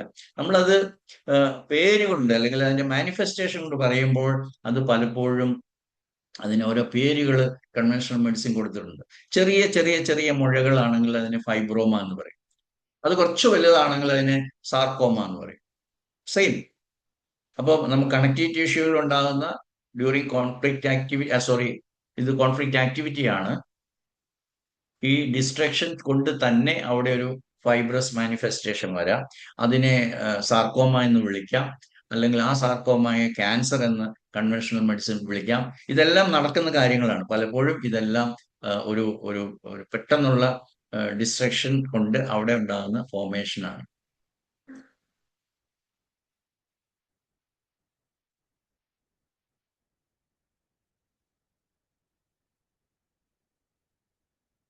ഇപ്പോൾ ഞാൻ പറഞ്ഞതിൽ നിങ്ങളൊന്ന് കറക്റ്റ് ചെയ്യണം. ഫൈബ്രോമ ആയാലും സാർക്കോമ ആയാലും ഡ്യൂറിങ് കോൺഫ്ലിക്റ്റ് ആക്ടിവിറ്റി അല്ല. ഞാൻ പറഞ്ഞു that may go unnoticed during healing ആണ്. അപ്പോൾ ഹീലിംഗ് ഫേസിലാണ് അവിടെ ടിഷ്യൂ മൾട്ടിപ്ലിക്കേഷൻ അല്ലെങ്കിൽ ടിഷ്യൂ പ്രോളിഫറേഷൻ നടക്കുന്നത്. അതുകൊണ്ട് തന്നെ that may be palpable, that may be visible on x-ray or imaging techniques. അപ്പോൾ അതിനെയാണ് നമ്മൾ സാർക്കോമ എന്ന് വിളിക്കുന്നത്. ചിലപ്പോൾ അത് ക്യാൻസറസ് ആയിട്ടും ചിത്രീകരിച്ചേക്കാം, അല്ലെങ്കിൽ അത് മലിഗ്നൻസി ആണെന്ന് അല്ലെ അയക്കാം എന്ന് പറഞ്ഞിട്ട് രോഗികളെ പേടിപ്പിക്കാറുണ്ട്. ഇവിടെ നമുക്കൊരു പിക്ചർ തരുന്നുണ്ട്. ഇതിനെ അഞ്ചിയോ ഇഡിമ എന്നാണ് പറയുന്നത്, ക്വിങ്കീസ് ഇഡിമ എന്നും പറയും. അപ്പൊ ഇത് നമ്മൾ സ്കിന്നിന്റെ എപ്പിഡെർമിസ് അല്ല എന്ന് നിങ്ങൾക്ക് കാണുമ്പോഴേ തന്നെ അറിയാം. അതിന്റെ ഡെർമിസ് അല്ല എന്നുള്ളത് മനസ്സിലാക്കുക. ഇതുപോലെയുള്ള പല പല മാനിഫെസ്റ്റേഷൻസും നമ്മളത് എപ്പിഡെർമിസിന്റെ പ്രോഗ്രാമായിട്ടോ ഡെർമിസിന്റെ പ്രോഗ്രാമായിട്ടോ കാണരുത്. ഇങ്ങനെ വരുന്നത് പലതും നമുക്ക് കണക്റ്റീവ് ടിഷ്യൂവിന്റെ പ്രോഗ്രാമാണ്. ഇത് വളരെ ക്യാരക്ടറിസ്റ്റിക് ആയിട്ടുള്ള ഒരു മാനിഫെസ്റ്റേഷൻ ആണ്. അതിനെ ക്വിങ്കീസ് ഇഡിമ എന്ന് പറയുന്നത്, ആൻജിയോ ഇഡിമ. അത് ഹീലിംഗ് ഫേസിലാണ് നടക്കുന്നത്. അത് ലോക്കലൈസ്ഡ് ആണ്. അത് ഹീലിംഗ് നടക്കുമ്പോൾ അല്ലെങ്കിൽ അതിന്റെ സൗഖ്യമാകുന്ന പ്രക്രിയയിലാണ് നടക്കുന്നത്. അപ്പൊ അവിടെയുള്ള ഇഡിമ എന്ന് പറയുന്നത് ഡോക്ടർ ഹാമറിനെ വീണ്ടും കോട്ട് ചെയ്തുകൊണ്ട് പറയുവാണെങ്കിൽ healing takes place only in the fluid medium. So അവിടെ ഇഡിമയുണ്ട്, അവിടെ വാട്ടർ ഫ്ലൂയിഡ് അക്യുമുലേഷൻ ഉണ്ട്, and that is in the healing phase. Especially വിശദമായിട്ട് പറയാനുള്ള സമയമില്ല. സിൻഡ്രോം എന്ന് GSKയിൽ വളരെ പ്രധാനപ്പെട്ട ഒരു കാര്യമായിട്ട് വന്നു. Syndrome means it's a kidney mediated programme. Whenever we feel isolated, forsaken, fish out of water conflict, refugee conflict, existence conflict, hospitalization conflict, ഇങ്ങനെയൊക്കെയുള്ള ഒരു ഐസൊലേറ്റഡ് ഫീലിംഗ്, ഫോർസേക്കൻ ഫീലിംഗ് വന്നു കഴിഞ്ഞാൽ അന്നേരം ഈ ഫ്ലൂയിഡിന്റെ ക്വാണ്ടിറ്റി വളരെയധികം കൂടും. അങ്ങനെ ആകുമ്പോൾ ഈ ഡിമ വളരെയധികം കൂടുതലായിട്ട് വരും. അത് ഹീലിംഗിലാണ്, പക്ഷെ it may take longer time, it may give A bigger appearance. നമുക്കൊരു വലിയ ഒരു ഒരു ഒരു ഒരു അപ്പിയറൻസ് നമുക്ക് പ്രത്യക്ഷത്തിൽ കാണാനായിട്ട് സാധിക്കും ഈ സിൻഡ്രോം എന്ന് പറയുന്ന പ്രതിഭാസം ഉണ്ട്. ഇപ്പൊ സിൻഡ്രോം എന്ന് പറഞ്ഞാൽ ശരിക്കും ഫ്ലൂയിഡ് അക്യുമുലേഷൻ ആണ്, അല്ലെ വാട്ടർ റിറ്റൻഷൻ എന്ന് പറയുന്നതാണ് ഏറ്റവും എളുപ്പം. അത് നിങ്ങൾ മനസ്സിലാക്കരുത്. അപ്പൊ ഇങ്ങനെയൊക്കെയുള്ള പ്രതിഭാസം വരുമ്പോൾ ഇതുവരെയും നമ്മൾ പഠിച്ചിരുന്ന, അല്ലെങ്കിൽ ഇപ്പൊ കൺവെൻഷണൽ മെഡിസിൻ ഒരു ഡെർമറ്റോളജിസ്റ്റിനോ അല്ലെങ്കിൽ ഡെന്റിസ്റ്റിനെയോ അല്ലെങ്കിൽ ENT കാരനെ എടുത്തു പോയി കഴിഞ്ഞാൽ ഒരു ഇത് അലർജിയാണ്. വളരെ കോമൺ ആയിട്ട് ഇങ്ങനെയൊക്കെയുള്ള ഡയഗ്നോസിസ്. ഇവിടെ ഒരു അലർജി ഇല്ല, ഇവിടെ ഒരു ഹാങ്ങിങ് കോൺഫ്ലിക്റ്റും ഇല്ല. It can B A single instance. അറിയാമല്ലോ, ലിപ്പുമായിട്ട് റിലേറ്റ് ചെയ്തിട്ടുള്ള ഒരു സെൽഫ് ഡീവാലുവേഷൻ കോൺഫ്ലിക്റ്റ് ആകാം. ഇതൊരു ഒരു ഒരു ഫറങ്കിൾ എന്ന് എൻ്റെ സഹോദരങ്ങളായിട്ടുള്ള ഹോമിയോപ്പതി ഡോക്ടേഴ്സ് എല്ലാം പഠിച്ചിട്ടുണ്ടാവും. ഫറങ്കിൾ, കാർബങ്കിൾ, ബോയിൽ എന്നൊക്കെ പറയുന്നത് നമ്മൾ ഇതുവരെ പഠിച്ചിരുന്നത്, അതായത് GSKയിൽ വന്നതിന് ശേഷം പഠിച്ചിട്ടുള്ളത് ഡെർമിസിലാണ്. ഡെർമിസിൽ ഇതുപോലെ തന്നെ ഉണ്ടാകാം, അതുകൊണ്ട് തന്നെ attack conflict can be A reason. പക്ഷേ ഈ ഫറങ്കിൾ, കാർബങ്കിൾ, ബോയിൽ എന്ന് പറയുന്നതിന്റെ ഏറ്റവും പ്രധാനപ്പെട്ട ഒരു ഒരു ഒരു ഒരു റീസൺ കണക്റ്റീവ് ടിഷ്യൂ ആണ് എന്നുള്ളത് നമ്മൾ മനസ്സിലാക്കണം. ഇപ്പൊ കണക്റ്റീവ് ടിഷ്യൂവിന്റെ ഹീലിംഗ് ഫേസിൽ ഉണ്ടാകുന്ന ഒരു കാര്യമാണ് ഈ പ്രതിഭാസം. അതിന് നമ്മൾ പല പേരിൽ അറിയപ്പെടുന്നു, സംഗതി ഒന്ന് തന്നെയാണ്. അപ്പൊ അതെല്ലാം ബാക്ടീരിയൽ ഇൻഫെക്ഷൻ ആണ്, ഇൻഫെസ്റ്റേഷൻ ആണ്, ബാക്ടീരിയൽ അറ്റാക്ക് ആണെന്നൊക്കെയാണ് നമ്മൾ പഠിച്ചിരുന്നത്. ഇവിടെ bacteria are present, but they are not the causations. Causation is always in the conflict levels. അപ്പം കാർബങ്കിൾസ്, ഫറങ്കിൾസ്, അങ്ങനെ പല പേരിൽ പറയപ്പെടുന്ന എല്ലാം അവിടെ ബാക്ടീരിയൽ പ്രസൻസ് ഉള്ളതുകൊണ്ടാണ് conventional medicine there is at the site of the carbuncle there are bacterial presence, അതുകൊണ്ട് bacteria ആണ് ഇത് ഉണ്ടാക്കുന്നതെന്ന് നമ്മളെ പറഞ്ഞ് പഠിപ്പിച്ചിരുന്നത്. അതല്ല ശരി എന്നുള്ളത് മനസ്സിലാക്കുക. അവിടെ തീർച്ചയായിട്ടും ബാക്ടീരിയ ആക്ടിവിറ്റി ഉണ്ട്, അതുകൊണ്ട് അവിടെ പസ് ഉണ്ട്, പസ് ഫോർമേഷൻസ് ഉണ്ട്. ഏത് ലൊക്കേഷൻ ആണെന്നുള്ളതാണ് നമ്മളെ സംബന്ധിച്ചിടത്തോളം വളരെ ഇമ്പോർട്ടൻറ്റ്. എവിടെയാണ് ഈ ഫറങ്കിൾ അല്ലെ ബോയിൽ ഉണ്ടായിരിക്കുന്നത്? കാരണം അത് ലോക്കലൈസ്ഡ് ആയിട്ടുള്ള സെൽഫ് ഡീവാലുവേഷൻ കോൺഫ്ലിക്റ്റ് ആണ്. കൊറിയം ഇൻവോൾവ് ആവാൻ, ഡെർമിസ് ഇൻവോൾവ് ആകാം, ബിക്കോസ് അറ്റാക്ക് കോൺഫ്ലിക്റ്റും കൂടെ അതിന്റെ കൂടെ, ഇപ്പൊ സെൽഫ് ഡീവാലുവേഷനും അറ്റാക്ക് കോൺഫ്ലിക്റ്റും കൂടെ സൈമൾട്ടേനിയസ് ആയിട്ട് വന്നു കഴിഞ്ഞാൽ dermis also can be involve. ഇനി വേറൊരു പ്രധാനപ്പെട്ട സംഗതി നിങ്ങൾക്കെല്ലാം ഡോക്ടേഴ്സിന് പ്രത്യേകിച്ച് അറിയുന്നതാണ്, ഇത് കീലോയിഡ് എന്നാണ് പറയുന്നത്. ഇപ്പൊ കീലോയിഡ് എന്ന് പറയുന്നത് താരതമ്യേന വളരെ കൂടുതലായിട്ടുള്ള സെൽഫ് ഡീവാലുവേഷൻ ആണ് അതിന്റെ കാരണം. അതിന്റെ ഹീലിംഗ് ഫേസിലാണ് ഇത് സംഭവിക്കുന്നത്. അവിടെ നേരത്തെ പറഞ്ഞ സ്കാർ ടിഷ്യൂ തന്നെയാണ്, പക്ഷെ വളരെ എക്സസീവ് ആയിട്ടുള്ള സ്കാർ ടിഷ്യൂ ഫോർമേഷൻ കാരണമാണ് ഈ കീലോയിഡ്സ് ഉണ്ടാകുന്നത്. അപ്പൊ എന്താണ്, അത് റിപ്പീറ്റഡ് ആയിട്ട് ഒരു നാൾ കൊണ്ട് തീരുന്നതല്ല. ഇപ്പൊ ഒരാളുടെ മെയിൻ മറ്റുള്ളവർ കാണുന്ന ഒരു ബോഡി പാർട്ടിൽ ഇത് വന്നു കഴിഞ്ഞാൽ പിന്നെ സെൽഫ് ഡീവാലുവേഷൻ നാച്ചുറൽ ആയിട്ടുണ്ടാകും. അപ്പൊ എന്താണ്, instead of getting healed and completely resolve, ആ പ്രോഗ്രാം കണ്ടിന്യൂ ചെയ്യും. അങ്ങനെയാണ് ഇത് റിലാക്സ് ചെയ്യുന്നത്, അല്ലെ ചൊറിഞ്ഞ് ചൊറിഞ്ഞ് വീലും വലുതാകുന്നത്, അല്ലെങ്കിൽ ബോഡിയുടെ മറ്റു പാർട്സിലേക്ക് എല്ലാം സ്പ്രെഡ് ചെയ്യും. അപ്പൊ പ്രൊലോങ്ഡ് ഹീലിംഗ് ഫേസിലാണ് നമ്മൾ ഈ കീലോയിഡ് കാണുന്നത്. അപ്പൊ അതിന്റെ ക്യാരക്ടറിസ്റ്റിക് ഇതാണ്, അതിന് തിക്ക് ആയിരിക്കും. സ്കാർ ടിഷ്യൂ ആണ്, പക്ഷെ അത് വളരെ തിക്ക് ആയിട്ടുള്ള ഒരു ബൗണ്ടറി, അല്ലെ റേസ്ഡ് സ്കാർ എന്നൊക്കെ വേണേൽ പറയാം. സാധാരണ സ്കാറിനേക്കാളും കൂടുതൽ റേസ്ഡ് ആയിട്ടുള്ളതിനാണ് നമ്മൾ ഇത് പറയാം. ഇനി വേറൊരു പ്രതിഭാസമാണ്, ഇതിനെ സ്ക്ലിറോഡെർമ എന്നാണ് പറയുന്നത്. സ്ക്ലിറോഡെർമ എന്ന് പറഞ്ഞു കഴിഞ്ഞാൽ ശരിക്കും സ്കിന്ന് ഹാർഡ് ആൻഡ് തിക്ക് ആവുകയാണ്. അപ്പൊ ആ വായുടെ ചുറ്റുവട്ടത്തുള്ള സ്കിന്നൊക്കെ തിക്കാണ്, അതിന് സാധാരണ പോലെയുള്ള എലാസ്റ്റിസിറ്റി ഓർ സോഫ്റ്റ്നെസ് ഇതൊന്നുമില്ല. അത് ഹാർഡായിട്ട് തിക്കായിട്ട് ഇരിക്കുവാണ് ചെയ്യുന്നത്. ഇതും ഇതുപോലെ തന്നെ സെൽഫ് ഡീവാലുവേഷൻ പ്രൊലോങ്ഡ് ആയിട്ട് പോകുമ്പോഴാണ് ഈ പറയുന്നത്. ഇവിടെയും കണക്റ്റീവ് ടിഷ്യൂ ആണ് പ്രധാനപ്പെട്ട ടിഷ്യൂ എന്നുള്ളത് നിങ്ങൾ മനസ്സിലാക്കുക. അപ്പൊ ഏത് ഭാഗത്താണെന്നുള്ളത്, ഏത് കോൺഫ്ലിക്റ്റ് ആണ് ഈ വ്യക്തിക്ക് ഉണ്ടായതെന്നുള്ളതിന് നമുക്ക് വ്യക്തമായ രൂപരേഖകൾ തരും. ഇനി മറ്റൊരു പ്രതിഭാസമാണ് ഡ്യൂപ്യൂട്രൻസ് കൺട്രാക്ഷൻ. ഡോക്ടേഴ്സ് ഒക്കെ പഠിച്ചിട്ടുണ്ടാവും. ഇതിനൊന്നും വിശദീകരണങ്ങളൊന്നും നമുക്ക് തന്നിരുന്നില്ല. ഇത് എന്തുകൊണ്ടുണ്ടാകുന്നു, ഫൈബ്രസ് ടിഷ്യൂ ആണ് ഉണ്ടാകുന്നതെന്നൊക്കെ ഉള്ളത് നമ്മൾ പഠിച്ചിട്ടുണ്ട്. പക്ഷെ അതും സെൽഫ് ഡീവാലുവേഷനും ആയിട്ട് ബന്ധമുണ്ടെന്ന് ഒരു മെഡിക്കൽ ക്ലാസ്സിലും നമ്മളെ പഠിപ്പിച്ചിരുന്നില്ല എന്നുള്ളത് നോക്കണം. ഞാനും ഓർക്കുന്നു, എൻ്റെ ഒരു സഹോദരൻ ബാങ്കിലായിരുന്നു. ബാങ്കിൽ അദ്ദേഹത്തിന് വലിയ സാധ്യതകൾ ഉണ്ടായിരുന്ന ഒരാളാണ്. അപ്പോൾ അദ്ദേഹം എപ്പോഴും പറയുന്നത്, എനിക്ക് പ്രൊമോഷൻ തരാതിരുന്നത് ബിക്കോസ് ഓഫ് മൈ കാസ്റ്റ് അല്ലെങ്കിൽ മൈ റിലീജിയസ് കമ്മ്യൂണിറ്റി കൊണ്ടാണ്. അപ്പൊ ബാങ്കിന്റെ management belongs to another category of religious, അതുകൊണ്ടാണ് എനിക്ക് തരാതിരുന്നത് പ്രൊമോഷൻ എന്നുള്ളത് പുള്ളിക്കാരനെ വല്ലാതെ. അപ്പൊ റിട്ടയർമെന്റ് ഫേസിൽ ഇതേപോലെ ഒരു ഡിപ്യൂട്ടൻസ് കൺട്രാക്ഷൻ ഉണ്ടായി. പക്ഷെ അത് കയ്യിലായിരുന്നില്ല, കാലിലായിരുന്നു. അപ്പൊ ഇതേ പ്രതിഭാസം കാലിലും സംഭവിക്കാം.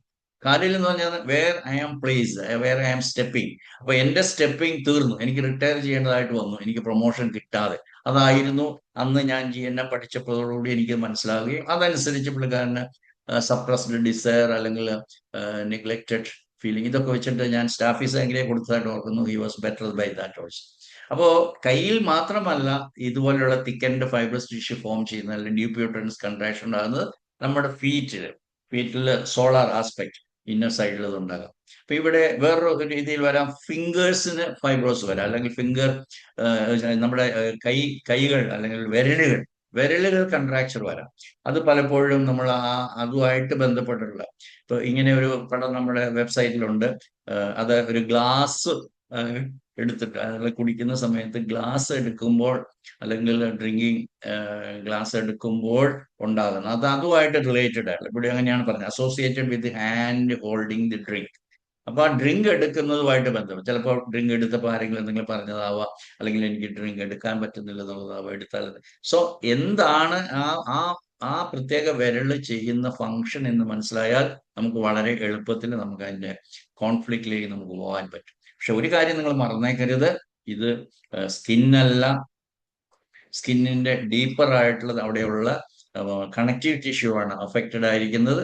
ഹീലിംഗ് ഫേസിലാണുള്ളത്. അതുകൊണ്ട് ആ പ്രോഗ്രാം കഴിഞ്ഞു, പക്ഷെ ഇറ്റ് ഈസ് പ്രൊലോങ്ഡ് ബിക്കോസ് ഹാങ്ങിങ് ആണ്. അതിൻ്റെ അന്ന് ആ വ്യക്തി മുക്തി പ്രാപിച്ചിട്ടില്ല എന്നാണ് അതിന് കാണിക്കുന്നത്. അപ്പൊ നമ്മുടെ Palmer aspect of A hand, അവിടെ ഫൈബ്രസ് തിക്കനിങ്, ഹാർഡനിങ്. ഇപ്പൊ സ്കാർ ടിഷ്യൂ തന്നെയാണ്, പക്ഷെ ഇത് പ്രൊലോങ്ഡ് ആണ്, എക്സ്റ്റെൻഡഡ് ആണ് എന്നുള്ളത്. അപ്പൊ അത് ഫിംഗർ കൺട്രാക്ഷൻസ് വരുത്തിയേക്കാം. ഒരാൾ ഇങ്ങനെ തന്നെ വിരലിങ്ങനെ പിടിക്കുന്നു, അയാൾക്ക് ഇങ്ങനെ നൂർത്താൻ പറ്റുന്നില്ല. എന്താണ് സംഭവിച്ചതെന്ന് വെച്ചാൽ that may be related to his habit of drinking alcohol or some conflict related to that thing. ഇതൊക്കെ റിക്കറി ചെയ്യാവുന്ന കാര്യങ്ങളാണ്. കുറെ നാൾ റിക്കറി ചെയ്യുമ്പോഴത്തേക്ക് ഇതുപോലെയുള്ള ഫങ്ഷണൽ പ്രോബ്ലംസ് ഒക്കെ വന്നേക്കും. ഇപ്പൊ നമ്മള് ഒരു ക്ലിനിക്കൽ ആസ്പെക്ട് വേറൊരു പിക്ചറും കൂടെ വെബ്സൈറ്റിൽ കൊടുത്തിട്ടുണ്ട്. ഇത് അയാൾ ഈ ഗിയർ ഷിഫ്റ്റ് ചെയ്യുമ്പോൾ ഉണ്ടാകുന്ന സെൽഫ് ഡീവാലുവേഷൻ, അയാൾ ഡ്രൈവിങ്ങുമായിട്ട് റിലേറ്റഡ് ആയിട്ടുള്ള ആരെങ്കിലും വളരെ ഹ്യൂമിലിയേറ്റ് ചെയ്യുന്ന രീതിയിൽ, നീ എന്ത് ഡ്രൈവിംഗ് ചെയ്യുന്നത്, നീ എന്താ ഇങ്ങനെ ചെയ്യുന്നത്. അപ്പം പുള്ളിക്കാരന് തന്നെ തോന്നുക, സെൽഫ് ഡീവാലുവേഷൻ തോന്നുക, ഞാൻ ഡ്രൈവിങ്ങിൽ അത്ര പക്കല്ല, പെർഫെക്റ്റ് അല്ല എന്ന് തോന്നുക, അല്ലെങ്കിൽ എനിക്ക് ഡ്രൈവ് ചെയ്യാനായിട്ട് പറ്റുന്നില്ല. ഇത് പഴയ മോഡലാണ്, ഇപ്പോൾ ഓട്ടോമാറ്റിക് വന്നപ്പോൾ ഇതിന്റെ ആവശ്യമില്ല. ഇപ്പൊ ഗിയർ ചേഞ്ചിലാണ്, അല്ലെങ്കിൽ ഡ്രൈവിംഗ് ആണ്, സ്റ്റിയറിംഗ് ആണ്, ഇങ്ങനെ ഏതെങ്കിലും ഒരു ഡ്രൈവിങ്ങില്, because these become very important in one's life, modern life. അതുകൊണ്ട് അതിനെക്കുറിച്ചുള്ള സെൽഫ് ഡീവാലുവേഷൻ വന്നു കഴിഞ്ഞാൽ ഉണ്ടാവും. അപ്പോ ഇതുപോലെയുള്ള ഒരു പ്രോബ്ലം കൊണ്ട് ഒരാൾ നമ്മുടെ അടുത്ത് വന്നു കഴിഞ്ഞാൽ എപ്പോഴും ഓർക്കേണ്ടത് എന്താണെന്ന് വെച്ചാൽ, എന്താണ് ആ കോൺഫ്ലിക്റ്റ്, എന്നാണ് തുടങ്ങിയത്. ടൈം ലൈൻ വളരെ ഇമ്പോർട്ടൻ്റ് ആണ്. എന്താണ്, അല്ലെങ്കിൽ ഏത് ഭാഗമാണ്, ഏത് ഫംഗ്ഷനാണ് അഫക്റ്റഡ് ആയിരിക്കുന്നത് എന്നൊക്കെ നമുക്ക് മനസ്സിലാക്കി കഴിഞ്ഞാൽ വളരെ എളുപ്പമാണ്. ഇനി നമ്മൾ ഫാറ്റ് ടിഷ്യൂയിലേക്ക് പോവുകയാണ്. ഫാറ്റ് ടിഷ്യൂ എവിടെയാണുള്ളതെന്ന് നിങ്ങൾ പറഞ്ഞു. നേരത്തെ ഞാൻ പറഞ്ഞു, fat tissue it is not only in the subcutaneous level, it can be in the visceral also. നമ്മുടെ ഉള്ളിലുള്ള അവയവങ്ങളുടെ ഇടയ്ക്ക് ഒമെന്റൽ ഫാറ്റ് ഉണ്ട്. നമ്മുടെ ഞാൻ നേരത്തെ പറഞ്ഞു വിസറൽ ഫാറ്റ്, അതായത് പ്രധാനപ്പെട്ട ഓർഗൻസിന്റെ ഇടയ്ക്ക് ലൂബ്രിക്കേഷനായിട്ടും സ്ട്രെങ്തൻ ചെയ്യുന്ന ടിഷ്യൂ ആയിട്ടൊക്കെ ഫാറ്റ് ടിഷ്യൂ ഉണ്ടാകാം. അപ്പൊ ഇതിനെ കോൺഫ്ലിക്റ്റ് സെയിം ആണ്, സെൽഫ് ഡീവാലുവേഷൻ കോൺഫ്ലിക്റ്റ് തന്നെയാണ്. അത് പലപ്പോഴും നമ്മുടെ ബോഡി ഇമേജിനെ കുറിച്ച് ഉള്ള കോൺഫ്ലിക്റ്റ് ആയിരിക്കാം, എൻ്റെ അപ്പിയറൻസിനെ കുറിച്ച്, എൻ്റെ എസ്തെറ്റിക് അല്ലെങ്കിൽ appearance in front of others. അത് വളരെ പ്രധാനപ്പെട്ട ഒരു കാര്യമാണ്. അപ്പൊ അതുകൊണ്ട് ഞാൻ ഫാറ്റി ആണ് എന്നുള്ളത് ഒരാൾക്ക് തോന്നി തുടങ്ങിയാൽ അതിന്റെ അന്ന് തിരിച്ചു വരിക എന്ന് പറയുന്നത് വലിയ പ്രയാസമാകുന്നതിന്റെ കാരണം അതാണ്. കാരണം അവിടെ വീണ്ടും വീണ്ടും വീണ്ടും അക്യുമുലേഷൻ നടക്കുകയാണ് ചെയ്യുന്നത്. അയാൾക്കൊന്ന് സ്ലിം ആകണമെന്ന് വിചാരിച്ച് അയാൾ ടിഷ്യൂ എന്താ പറയണ്ട, ഈ ലിപ്പോസക്ഷൻ എന്നൊക്കെ പറയുന്ന സർജിക്കൽ ആയിട്ടുള്ള മെത്തേഡ്സ് ഒക്കെ അഡോപ്റ്റ് ചെയ്യും. അല്ലാതെ അയാൾ ഓൾറെഡി കോൺഫ്ലിക്റ്റഡ് ആണ്. അയാളുടെ ഫിഗറിനെ കുറിച്ച് അയാൾക്ക് കോൺഫിഡൻസ് ഇല്ല, അയാൾ കോമ്പറ്റന്റ് ആണെന്നുള്ള തോന്നലില്ല, അയാം ഓടാണ്. ഞാൻ പബ്ലിക്കിന്റെ ഇടയ്ക്ക് പോയാൽ എന്നെ എല്ലാവരും കളിയാക്കും, അല്ലെ മറ്റുള്ളവർ എന്നെ ഇങ്ങനെയാണ് നോക്കുന്നത്, ഈ തുടങ്ങിയ കോൺഫ്ലിക്റ്റുകളാണ് അയാളുടെ സെൽഫ് ഡിവാലുവേഷൻ്റെ. അപ്പൊ ബോഡി ഇമേജ്, ബോഡി അപ്പിയറൻസ് വളരെ ഇമ്പോർട്ടൻ്റ് ആകും. ഇവിടെയും ഡ്യൂറിങ് ദി കോൺഫ്ലിക്റ്റ് ആക്ടിവിറ്റി ഇത് സെയിം ആണ്. നമ്മൾ ഫാറ്റി ടിഷ്യൂ സെയിം പിക്ചറാണ് നമ്മൾ ഉപയോഗിക്കുന്നത്, സെയിം ഡിസ്ക്രിപ്ഷൻ ആണ് എനിക്ക് തരാനുള്ളത്. അപ്പോൾ എന്താണ്, ഡ്യൂറിങ് ദി കോൺഫ്ലിക്റ്റ് ആക്ടിവിറ്റി നമ്മൾ അറിയാതെ പോകുന്ന, അല്ലെങ്കിൽ ആ പേഷ്യന്റ് അറിയാതെ പോകുന്ന ഒരു സെല്ലുലാർ ഡിപ്ലീഷൻ, അല്ലെങ്കിൽ സെല്ല് നശിക്കുന്നുണ്ട്. പക്ഷെ അത് നമ്മുടെ ശ്രദ്ധയിൽ വരണമെന്നില്ല. നമ്മൾ കൂടുതൽ ശ്രദ്ധിക്കുന്ന അതിന്റെ ഹീലിംഗ് ഫേസിലാണ്. ബിക്കോസ് കോൺഫ്ലിക്റ്റ് ഹാങ്ങിങ് ആകുന്തോറും ഹീലിംഗും ഹാങ്ങിങ് ആയിരിക്കും. അപ്പൊ അതുകൊണ്ട് ഈ കണ്ടിന്യൂസ് ആയിട്ടുള്ള ഈ ഫാറ്റ് ഡിപ്പോസിഷൻ നടന്നുകൊണ്ടിരിക്കും. അപ്പൊ ഇയാളിങ്ങനെ വണ്ണം വെച്ചുകൊണ്ടിരിക്കും. അപ്പൊ ഹീലിംഗ് ആണ് വിസിബിൾ ആയിട്ടുള്ളത്, കോൺഫ്ലിക്റ്റ് ആക്ടിവിറ്റി വിസിബിൾ ആവാറില്ല എന്നുള്ളത് നമ്മൾ മനസ്സിലാക്കണം. അപ്പോൾ ഹീലിംഗിലേക്ക് വരുമ്പോഴത്തേക്കും നമ്മൾക്ക് വിസിബിൾ ആയിട്ടുള്ള സിംറ്റംസ് വരും. അതിന്റെ സിംറ്റംസിന്റെ ഒരു പ്രധാനപ്പെട്ട അപ്പിയറൻസ് ആണ് ഇവിടെ നിങ്ങൾ കാണുന്നത്. ലിപ്പോമ എന്ന് പറയുന്നത് വളരെ കോമൺ ആയിട്ടുള്ള സിംറ്റമാണ്. അത് ചിലപ്പോൾ ബോഡിയുടെ ആ ഫലഭാഗത്ത്, കയ്യേല് അല്ലെങ്കിൽ കൈയുടെ ഇന്നർ ആം, ബോഡിയുടെ പല ഭാഗത്തും, ട്രങ്ക് അല്ലെങ്കിൽ പല ഭാഗത്തും ഇതുപോലെയുള്ള ലിപ്പോമ എന്ന് പറയുന്ന ടിഷ്യൂ ഉണ്ടാകും. It has got nothing to do with cancer. അത് ഹീലിംഗ് നടന്നതിന് ഇത് ഹീലിംഗ് ആണ്, പക്ഷെ ടിഷ്യൂ ഡിസ്ട്രക്ഷൻ വരുന്നത് നമ്മൾ അറിയാതെ പോയി, അല്ലെങ്കിൽ ആ വ്യക്തി അറിയാതെ പോയി. ഇപ്പൊ കഴുത്തിലാണ് എന്നുള്ളത് കൊണ്ട് അയാൾ അനുഭവിച്ച കോൺഫ്ലിക്റ്റിനെ കുറിച്ച് യാതൊരു സംശയമില്ല. It was intellectual self devaluation conflict. അപ്പൊ ലോക്കലൈസ്ഡ് ആകാം, ഒരു ലിമിറ്റഡ് ആയിട്ടുള്ള സിംഗിൾ ലിപ്പോമ ആവാം. ചിലർക്ക് നെറ്റിയിൽ ഞാൻ കണ്ടിട്ടുണ്ട് lipoma, because he was sensitive to the attack as well as self devaluation conflict. അയാളുടെ, എനിക്ക് വളരെ നന്നായിട്ട് അറിയുന്ന എൻ്റെ വളരെ പ്രിയപ്പെട്ട ഒരു സുഹൃത്തിൻ്റെ നെറ്റിയിൽ ഒരു മുഴയുണ്ട്. അതെപ്പോഴും ഞാൻ കാണുമ്പോൾ GNM പഠിച്ചതിന് ശേഷം എനിക്ക് കൃത്യമായിട്ട് അറിയാം. He was such a person who cannot bear any sort of argument, and whatever he says other should obey and understand. അങ്ങനെയുള്ള ഒരു മാനസികാവസ്ഥയുള്ള ഒരു വ്യക്തിയാണ്. അതുകൊണ്ട് പുള്ളിക്കാരൻ പറയുന്നത് ആരായാലും കേട്ടോണം. അപ്പൊ അതിനെതിരെ പറഞ്ഞു കഴിഞ്ഞാൽ അത് നമ്മൾ ഫോർഹെഡ് ഈസ് ഫോർ ദാറ്റ്, നമ്മുടെ നെറ്റിയിൽ അത് ഒരു ട്യൂമറായിട്ട് ഡെവലപ്പ് ചെയ്തു. കഴുത്ത് യാതൊരു സംശയമില്ല, it is intellectual self devaluation. ഇവിടെ നിങ്ങൾ കാണുന്ന പടത്തിന് നമ്മൾ സാന്തോമ എന്നാണ് പറയുന്നത്. സാന്തോമ എന്ന് പറഞ്ഞു കഴിഞ്ഞാൽ ഫാറ്റ് നൊഡ്യൂൾസ് ആണ്. ആ ഓരോന്നും ഇറ്റ് ഈസ് സ്കിന്നിലുള്ളതല്ല, അല്ലെങ്കിൽ നമ്മൾ എന്താ പറയണ്ടേ, ട്യൂമേഴ്സ് ലൈക്ക് എന്താ പറയണ്ടേ, വാട്ടല്ല, അല്ലെങ്കിൽ പാലുണ്ടി എന്ന് പറയുന്നത്, ഇതൊന്നുമല്ല. ഇതെല്ലാം ഫാറ്റി ടിഷ്യൂ ആണ്. അതുകൊണ്ടാണ് അതിനെ ഫാറ്റ് നൊഡ്യൂൾസ് എന്ന് പറയുന്നത്. അതിന്റെ പേരാണ് സാന്തോമ, സ്മോൾ ഫാറ്റ് നൊഡ്യൂൾസ്. ഇതും ഹീലിംഗ് സ്റ്റേജിലാണുള്ളത്. അത് ഏത് ലൊക്കേഷനിലാണ് ഉള്ളത് എന്നുള്ളതിനെ ആശ്രയിച്ചിട്ട് ആ ലൊക്കേഷന്റെ ഈ സിഗ്നിഫിക്കൻസ് നമുക്ക് മനസ്സിലാക്കി കഴിഞ്ഞാൽ നമുക്ക് അത് എക്സ്പ്ലെയിൻ ചെയ്യാൻ പറ്റും. അപ്പൊ ഏത് ഏരിയയിലാണ് അത് കാണുന്നത് എന്നുള്ളത് വളരെ ഇമ്പോർട്ടൻ്റ് ആണ്. ഈ ഒരു കണ്ടീഷനെ പറയുന്നത് സെല്ലുലൈറ്റ് എന്നാണ് പറയുന്നത്. സെല്ലുലൈറ്റിസ് അല്ല, സെല്ലുലൈറ്റ് എന്ന് നിങ്ങൾ വേറെ മനസ്സിലാക്കണം. ഇവിടെ ആക്ച്വലി സംഭവിക്കുന്നത് എന്താണ്, ഫാറ്റ് ഉണ്ട്, ഇഡിമയുണ്ട്. അക്യുമുലേഷൻ ഓഫ് ഫ്ലൂയിഡ് ഉണ്ട്, ഫാറ്റി അക്യുമുലേഷൻ ഉണ്ട്. ഇതും ഹീലിംഗിലാണ് നടക്കുന്നത്. പക്ഷെ the more the person is concerned about my ugly appearance, എന്റെ ശരീരം മുഴുവൻ വലിയ തടിച്ചു, വണ്ണം വെച്ച് വീർത്തായിരിക്കുന്നു എന്നുള്ള തോന്നൽ വന്നു കഴിഞ്ഞാൽ ഇത് മോർ ആൻഡ് മോർ മോശമായിക്കൊണ്ടിരിക്കത്തേ ഉള്ളൂ എന്നുള്ളത് മനസ്സിലാക്കണം. അപ്പം ഇത് ഓരോ ഓരോ രാജ്യങ്ങളിലുള്ള ഇതനുസരിച്ച് വ്യത്യസ്തമായിരിക്കും. ഇപ്പൊ കുറേയേറെ പേർക്ക് ഇങ്ങനെയൊക്കെ ഉള്ളതെങ്കിൽ അവരുടെ കൾച്ചറൽ അക്സെപ്റ്റൻസ്, അവർക്കത് പ്രശ്നമില്ല. പക്ഷെ ഇങ്ങനെയൊന്നുമുള്ള ശരീരപ്രകൃതം ഇല്ലാത്ത ഒരാളുടെ ശരീരത്തിൽ ഇതുപോലൊരു തടി വന്നു കഴിഞ്ഞാൽ ആ വ്യക്തി വളരെ, especially ladies who are more concerned about there appearance, social appearance ഒക്കെ ആകുമ്പോൾ വളരെയധികം അവരതിനെക്കുറിച്ച് കോൺഷ്യസ് ആവാറുണ്ട്. അപ്പോൾ more conflict activity, more conflict healing, അതങ്ങനെ ഹാങ്ങിങ് ആയി പോയിക്കൊണ്ടിരിക്കും. അവരൊരിക്കലും തടി കുറയുകയോ വണ്ണം കുറയുകയോ ഫാറ്റി ടിഷ്യൂ കുറഞ്ഞ് മെലിയുകയോ ഒന്നും ചെയ്യുന്നില്ല. ഇതൊരു വിഷ്യസ് സർക്കിളാണ്, സെൽഫ് ഡീവാലുവേഷൻ ആണ്. എന്റെ അപ്പിയറൻസ് മോശമാണെന്ന് രോഗി പറഞ്ഞുകൊണ്ടേയിരിക്കും, അല്ലെങ്കിൽ ബോധ്യപ്പെട്ടുകൊണ്ടേയിരിക്കും. അതനുസരിച്ചിട്ട് ഒരുപക്ഷെ ഈ കണ്ടീഷൻ എല്ലാവർക്കും അറിയാമായിരിക്കും, സെൽഫ് ഡീവാലുവേഷൻ ഡോക്ടേഴ്സിനൊക്കെ അറിയാമായിരിക്കും. പക്ഷെ എനിക്ക് GSK പഠിക്കുന്നത് വരെ ഇത് ഏത് ടിഷ്യൂ ആണെന്നുള്ളത് എനിക്ക് അറിയില്ല. സെല്ലുലൈറ്റിസ്, അത് നമുക്ക് പറയാം ഇന്ന ബാക്ടീരിയ ആണ്, അറ്റാക്ക് ചെയ്യുവാണ് എന്നൊക്കെയാണ് നമ്മൾ പഠിച്ചിരുന്നത്. അവിടെ ഒരു സെൽഫ് ഡീവാലുവേഷൻ ഉണ്ടെന്നുള്ള കാര്യം GSK പഠിച്ചതിന് ശേഷം മാത്രമാണ് അറിയുന്നത്. അപ്പോൾ അതും ഹീലിംഗ് ഫേസിലാണ് ഉള്ളത്. അതുകൊണ്ട് അവിടെയുള്ള ഹീലിംഗ് ഫേസിലുള്ള എല്ലാ സിംറ്റംസും, റെഡ്നെസ് ഉണ്ട്, ഹീറ്റ് ഉണ്ട്, സ്വെല്ലിംഗ് ഉണ്ട്, എല്ലാം അവിടെ ഉണ്ട്. പെയിൻ, എസ്പെഷ്യലി പെയിൻ, ഹീറ്റ് എല്ലാം ഉണ്ട്. അപ്പം ഈ സെല്ലുലൈറ്റിസും healing phase of a self devaluation conflict ആണ്. ലൈറ്റ് അത് ഫാറ്റ് ടിഷ്യൂ ആണ് ഇതിൻ്റെ അകത്ത് ഇൻവോൾവ് ആകുന്നത് എന്നുള്ളത് മനസ്സിലാക്കണം. അവിടെ ഓഫ് കോഴ്സ് ബാക്ടീരിയ ഒക്കെ ഉണ്ടാവും. അതുകൊണ്ട് ബാക്ടീരിയൽ ഇൻവേഷൻ അല്ലെങ്കിൽ ബാക്ടീരിയൽ ഇൻഫെക്ഷൻ ആണെന്നാണ് കൺവെൻഷണൽ മെഡിസിൻ അല്ലെങ്കിൽ സ്കിൻ ഡെർമറ്റോളജിസ്റ്റ് ഒക്കെ നമ്മളോട് പറഞ്ഞ് മനസ്സിലാക്കുക. ആക്ച്വലി അതൊരു ഹീലിംഗ് ഫേസ് ആണ്.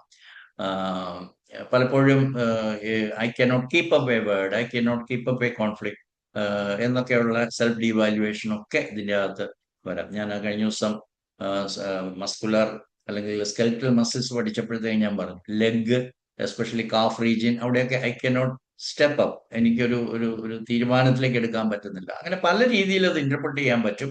പക്ഷെ എല്ലാം അങ്ങനെ അനുവദനീയമൊന്നുമില്ല. നമുക്ക് തോന്നുന്ന പോലെ വിശദീകരിക്കാനല്ല പറയുന്നത്. നമ്മുടെ ഈ ലിമിറ്റഡ് ഫ്രെയിം വർക്കിൽ നിന്നുകൊണ്ട് നമ്മൾ സെൽഫ് ഡീവാലുവേഷൻ ഉണ്ടായിരിക്കണം. സൈഡ് അഫിനിറ്റി വളരെ ഇമ്പോർട്ടൻ്റ് ആണ്, ഫാറ്റി ടിഷ്യൂ വളരെ ഇമ്പോർട്ടൻ്റ് ആണ് എന്നുള്ള രീതിയിൽ മാത്രമേ അത് വിശദീകരിക്കാമുള്ളൂ രോഗിയോട് പറയും. കാരണം എവരി പേഷ്യൻ്റ് ഈസ് ഡിഫറെൻറ്റ്.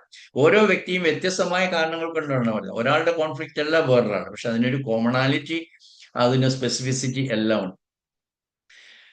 അതുകൊണ്ട് അത് മനസ്സിലാക്കിയിട്ട് വേണം രോഗിയോട് പറയാനുണ്ട്. നമ്മൾ മണ്ടത്തരം വിളിച്ച് പറയരുത്. എന്തും പറയാമെന്നുള്ള സ്വാതന്ത്ര്യമൊന്നും നമുക്കില്ല. അപ്പോൾ ഇതൊരു ക്ലിനിക്കൽ കോഷൻ, നമ്മൾ ശ്രദ്ധിക്കേണ്ട ഒരു കാര്യമാണ്. ഇതിന്റെ കാരണം ഇതാണ് എന്നുള്ളത്. അല്ലാതെ just without any reason bacteria വന്നിട്ട് എൻ്റെ വലത് കാലെ കയറി പിടിച്ചു എന്നൊന്നും ആരും വിശദീകരിക്കരുത്.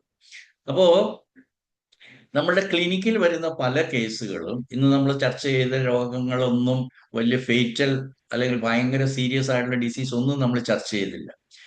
എങ്കിൽ പോലും ഈ രോഗങ്ങളെക്കുറിച്ച് നമ്മളെ ബോധ്യപ്പെടുത്തിയിരിക്കുന്ന കൺവെൻഷണൽ മെഡിസിൻ അല്ലെങ്കിൽ ഡെർമറ്റോളജിസ്റ്റ് അല്ലെങ്കിൽ എന്താ ന്യൂറോളജിസ്റ്റ്, മസിൽ സ്കെൽറ്റൽ മസിൽസ് ഒക്കെ ഡിസ്കസ് ചെയ്യുന്ന സ്പെഷ്യലിസ്റ്റ് ഒക്കെ നമ്മളോട് പറയുന്നതും യാഥാർത്ഥ്യവുമായിട്ട് യാതൊരു ബന്ധമില്ലെന്ന് മനസ്സിലാക്കുമ്പോൾ നമുക്ക് GSK എത്രമാത്രം ഉന്നതമായിട്ടുള്ള ഒരു അറിവാണ് എന്നുള്ളത് നിങ്ങൾക്ക് മനസ്സിലാവും.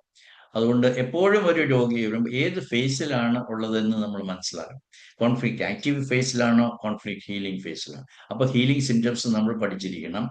പലപ്പോഴും കോൺഫ്ലിക്റ്റ് ആക്ടിവിറ്റി സിംറ്റംസ് നമ്മൾ അറിയത്തില്ല. അപ്പോൾ ഒരു ട്യൂമർ കണ്ടു എന്ന് വിചാരിച്ചുകൊണ്ട് there is nothing to be panicky about that.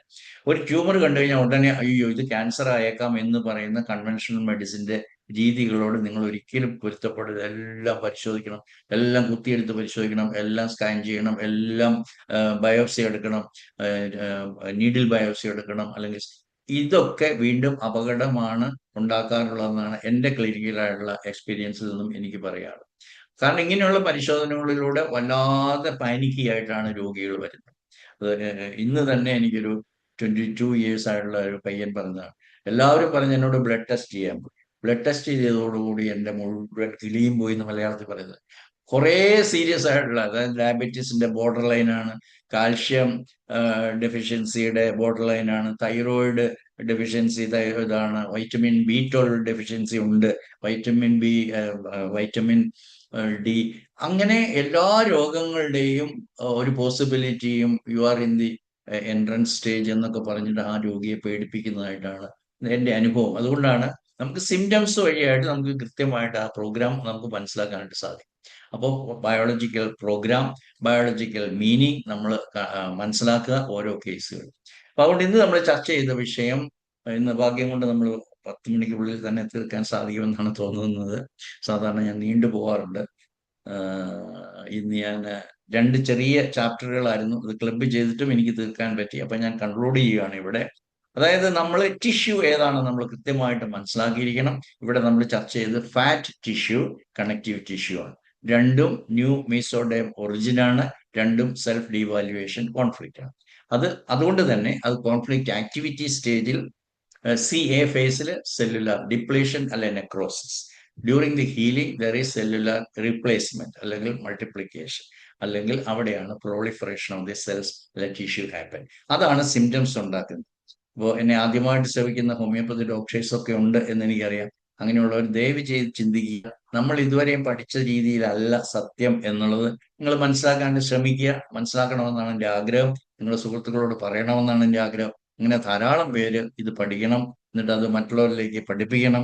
പഠിപ്പിക്കുമ്പോഴത്തേക്കും ധാരാളം പേര് ഇത് പഠിക്കും. ഇത് മാത്രമേ മാർഗമുള്ളൂ. നമ്മളെ സ്പോൺസർ ചെയ്യാനായിട്ട് ഒരു വലിയൊരു ഒരു കോർപ്പറേറ്റ് ബോഡി ഇല്ല, ഗവൺമെന്റ് ഇല്ല, യൂണിവേഴ്സിറ്റി ഇല്ല, കോളേജ് ഇല്ല, NCH national commission of homoeopathy ഇല്ല, CCH പണ്ടേ ഇല്ല, CCRH ഇല്ല. ഇവിടെയൊക്കെ ഇടിച്ചു കയറി അടുത്ത തലമുറയിലേക്ക് കാര്യങ്ങൾ വ്യക്തമായും കൃത്യമായും സത്യമായിട്ടും എത്തിക്കണമെന്ന് നിങ്ങൾക്ക് ആഗ്രഹമുണ്ടെങ്കിൽ ധാരാളം പേരെ മണ്ടത്തരത്തിലൂടെ എക്സ്പ്ലോയിറ്റ് ചെയ്യുക, അവരെ ഡിസീവ് ചെയ്യുക, അങ്ങനെ ചെയ്യരുത് ഒരിക്കലും. അതുകൊണ്ട് സത്യമായിട്ട് തന്നെ പറയാനായിട്ടുള്ള ഉത്തിഷ്ഠത, ജാഗ്രത ഉണ്ടാവണം നിങ്ങൾക്ക്. അതുകൊണ്ട് ഇതിനു വേണ്ടിയിട്ടുള്ള ശ്രമത്തിൽ ഒരുമിച്ച് നിൽക്കണം, ധാരാളം പേരെ പഠിപ്പിക്കണം. ഞാൻ ഒരിക്കൽ കൂടി പറയുന്നു, ഞാൻ പറഞ്ഞു വന്നത് കംപ്ലീറ്റ് ആക്കിയില്ലെന്ന് തോന്നുന്നു. മെയ് മാസത്തില് എയർ ചെയ്യുന്ന അല്ലെങ്കിൽ നമ്മുടെ യൂട്യൂബ് ചാനലിൽ അപ്ലോഡ് ചെയ്യുന്ന വീഡിയോസ് എല്ലാം നിങ്ങൾക്കും ക്രിയേറ്റ് ചെയ്യാം. നിങ്ങളുടെ അനുഭവത്തിൽ എവിടെയെങ്കിലും നിങ്ങൾക്ക് GNM ഉപയുക്തമായെങ്കിൽ you can give it as a testimony. So that will be also considered. If needed will be editing. അത് വേണ്ട രീതിയിൽ എഡിറ്റ് ചെയ്തിട്ട് നമ്മൾ അപ്ലോഡ് ചെയ്യും. അങ്ങനെ ധാരാളം പേര് നമ്മളോട് സഹകരിച്ചുകൊണ്ടാണ് ഇന്ന് ഗ്ലോബൽ GHK ഇവിടെ വരെ എത്തിയത്. 10ാം വർഷത്തിലേക്കാണ് പോയിക്കൊണ്ടിരിക്കുന്നത്. വളരെ നന്നായിട്ട് പോകുന്നു. നിങ്ങളുടെ എല്ലാവരുടെയും സഹകരണത്തോടും ഡോക്ടർ അനിതയെ പോലെ, ഡോക്ടർ ശശിധരനെ പോലെ ഉള്ളവരുടെ വളരെ തീവ്രമായിട്ടുള്ള സപ്പോർട്ട്, അനുഗ്രഹം എല്ലാം ഉള്ളത് കൊണ്ട് ഇത് വളരെ നന്നായിട്ട് പോയിക്കൊണ്ടിരിക്കുകയാണ്. അതുകൊണ്ട് എനിക്ക് ഇത്രയേ ഉള്ളൂ പറയാനായിട്ട്. ഇത് പഠിക്കണം. വളരെ പ്രധാനപ്പെട്ട അറിവാണ് ലോകത്തിന് തന്നിരിക്കുന്നത്. അതുകൊണ്ട് യഥാർത്ഥത്തിൽ എന്താണ് ഒരു രോഗം എന്ന പ്രതിഭാസത്തിൽ നടക്കുന്നതെന്ന് നിങ്ങൾ അറിയുമ്പോൾ രോഗത്തെക്കുറിച്ചുള്ള ഭയം ഡോക്ടറിലും ഇല്ലാതെയാകും, രോഗികളിലും ഇല്ലാതെയാകും. അതുകൊണ്ട് ഈ ലോകത്തിൽ നിന്ന് തന്നെ നമുക്ക് മാറ്റാൻ സാധിക്കും. രോഗം എന്ന് പറയുന്ന പ്രക്രിയ ഒരിക്കലും നമ്മളെ നശിപ്പിക്കാൻ, ഇല്ലായ്മ ചെയ്യാൻ, വിഷമിപ്പിക്കാൻ, നമുക്ക് എന്തെങ്കിലും എനിമിക്കലായിട്ട് പ്രകൃതി ചെയ്യുന്ന ഒരു പരിപാടിയല്ല. നമുക്ക് അനുകൂലമായിട്ട് നമ്മളെ ഫേവറബിൾ ചെയ്യാനായിട്ട്, നമ്മളെ രക്ഷപ്പെടുത്താൻ വേണ്ടിയിട്ട് പ്രകൃതി ഡിസൈൻ ചെയ്ത് വെച്ചിരിക്കുന്നതാണ്. ഡോക്ടർ ഹാമർ അത് കണ്ടുപിടിച്ചു. ഇതിന്റെ കൂടെ വളരെ മനോഹരമായിട്ട് സിങ്ക് ചെയ്ത് അമാൽഗമേറ്റ് ചെയ്ത് പോകുന്ന ഒരു ശാസ്ത്രമാണ് ഹോമിയോപ്പതി. ഞാൻ പലപ്പോഴും പറയാറുള്ള പോലെ രോഗി എൻ്റെ മുൻപിൽ നിന്നും പോയാലും അയാളെ അടുത്ത റിവ്യൂ, അടുത്ത ദിവസം എന്നെ വിസിറ്റ് ചെയ്യുന്നത് വരെ അയാൾക്ക് എൻ്റെ ഈ പറയുന്ന തെറാപ്പി കണ്ടിന്യൂസ് ആയിട്ട് കൊടുക്കാൻ സാധിക്കും നമ്മുടെ സിംഗിൾ മിനിമം ഹോമിയോപ്പതി മെഡിസിനോടുകൂടി. അതാണ് ചെയ്യുന്നത്. കാരണം ഈ 1 മണിക്കൂർ ഞാൻ സാധാരണ ആവറേജ് 1 മണിക്കൂറാണ്. കഴിഞ്ഞ ഞായറാഴ്ചത്തെ ക്ലാസ്സിൽ നിങ്ങൾ പങ്കെടുത്തെങ്കിൽ അറിയാം. ഈ 1 മണിക്കൂർ കൊണ്ട് ഞാൻ രോഗിയെ പഠിക്കാനായിട്ട് സാധിക്കും. നമുക്ക് ഏത് കോൺസ്റ്റിറ്റ്യൂഷൻ മെഡിസിൻ ആണ്, ഏത് സ്റ്റേജിലാണെന്നൊക്കെ മനസ്സിലാക്കാൻ പറ്റും. അങ്ങനെ നമുക്ക് കറക്റ്റ് ആയിട്ടുള്ള റെമഡി സിമിലിമം കണ്ടെടുക്കാനും രോഗിയെ സ്പീഡപ്പ് ചെയ്യാനായിട്ട് ഹീലിങ്ങും എല്ലാം സ്പീഡപ്പ് ചെയ്ത് പ്രോഗ്രാം വളരെ ഭംഗിയായിട്ട് അവസാനിപ്പിക്കാൻ സാധിക്കും. ഇത്രയും പറഞ്ഞുകൊണ്ട് എന്നെ ശ്രവിച്ച, എന്നോട് സഹകരിച്ച, ഇത്രയും നേരം ഇവിടെ ഇരുന്ന എല്ലാവർക്കും ഒരിക്കൽ കൂടി ഹൃദയത്തിന്റെ ഭാഷയിൽ നന്ദി പറയുന്നു. നിങ്ങൾക്ക് ഇപ്പൊ 17 പേര് അവശേഷിച്ചിട്ടുണ്ട്. 2 ചാറ്റ് ഉണ്ട്, നോക്കിക്കോട്ടെ. സംയോജക കല, യെസ്, കണക്റ്റീവ് ടിഷ്യൂവിന് ശശിധരൻ വളരെ മിടുക്കനാണ്. അദ്ദേഹത്തിന് മലയാളം വളരെ എളുപ്പത്തിൽ വരും. എനിക്ക് കിട്ടാറില്ല, അതെനിക്ക് പലപ്പോഴും തോന്നിയിട്ടുണ്ട്. അപകർഷതാബോധം, ശരിയാണ്, സെൽഫ് ഡീവാലുവേഷൻ നമുക്ക് അങ്ങനെ പറയാം. അപകർഷതാബോധം, ഇതാണ് കണക്റ്റീവ് ടിഷ്യൂ. എല്ലാം connective tissue, fatty tissue, bone, muscles, എല്ലാത്തിൻ്റെയും കോൺഫ്ലിക്റ്റ് അത് തന്നെ. Thank you doctor Sasidharan. ആർക്കെങ്കിലും എന്തെങ്കിലും അവരുടെ അനുഭവങ്ങൾ ഷെയർ ചെയ്യാം, എന്തെങ്കിലും സംശയങ്ങളുണ്ടെങ്കിൽ ചോദിക്കാം. ഇതൊക്കെയാണ് ഇനി അവശേഷിച്ചിട്ടില്ല എങ്കിലും ഞാൻ എത്ര സമയം വേണമെങ്കിലും ഇവിടെ റിമെയിൻ ചെയ്യാം.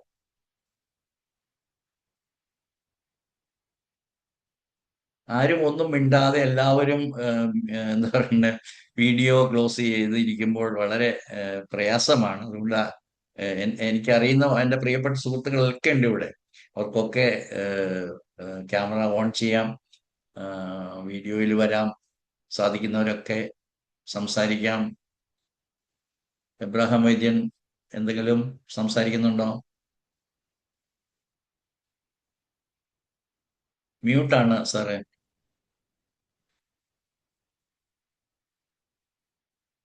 ഡോക്ടർ മ്യൂട്ടാണ്. അൺമ്യൂട്ട് ചെയ്താലേ ഡോക്ടർ എന്തെങ്കിലും പറയുന്നുണ്ടെങ്കിൽ എനിക്ക് കേൾക്കാൻ പറ്റത്തുള്ളൂ.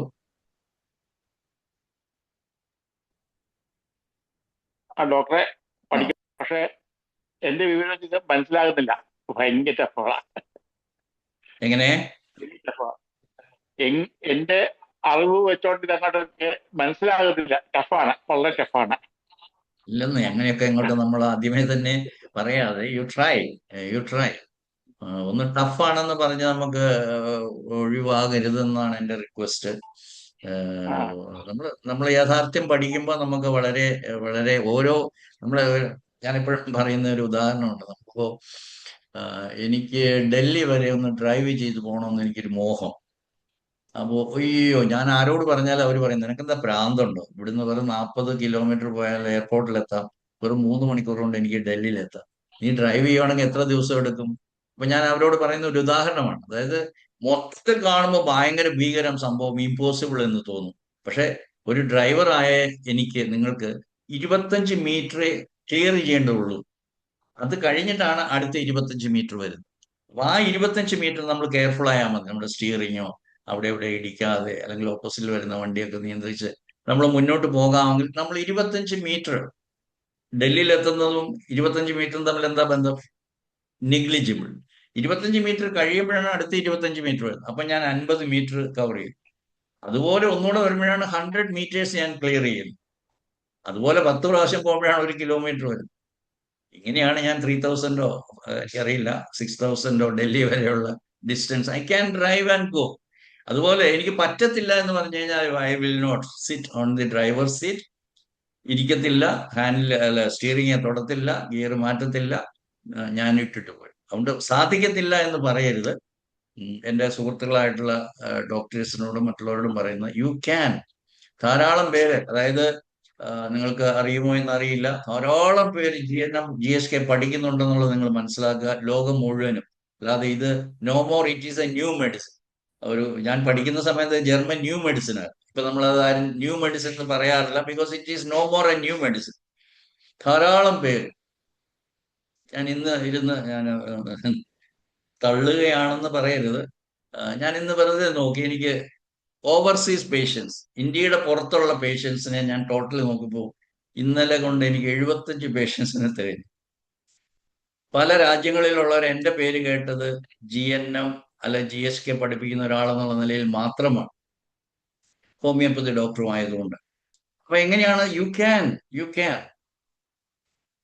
Do it, you must do it, you will do it, you can do it.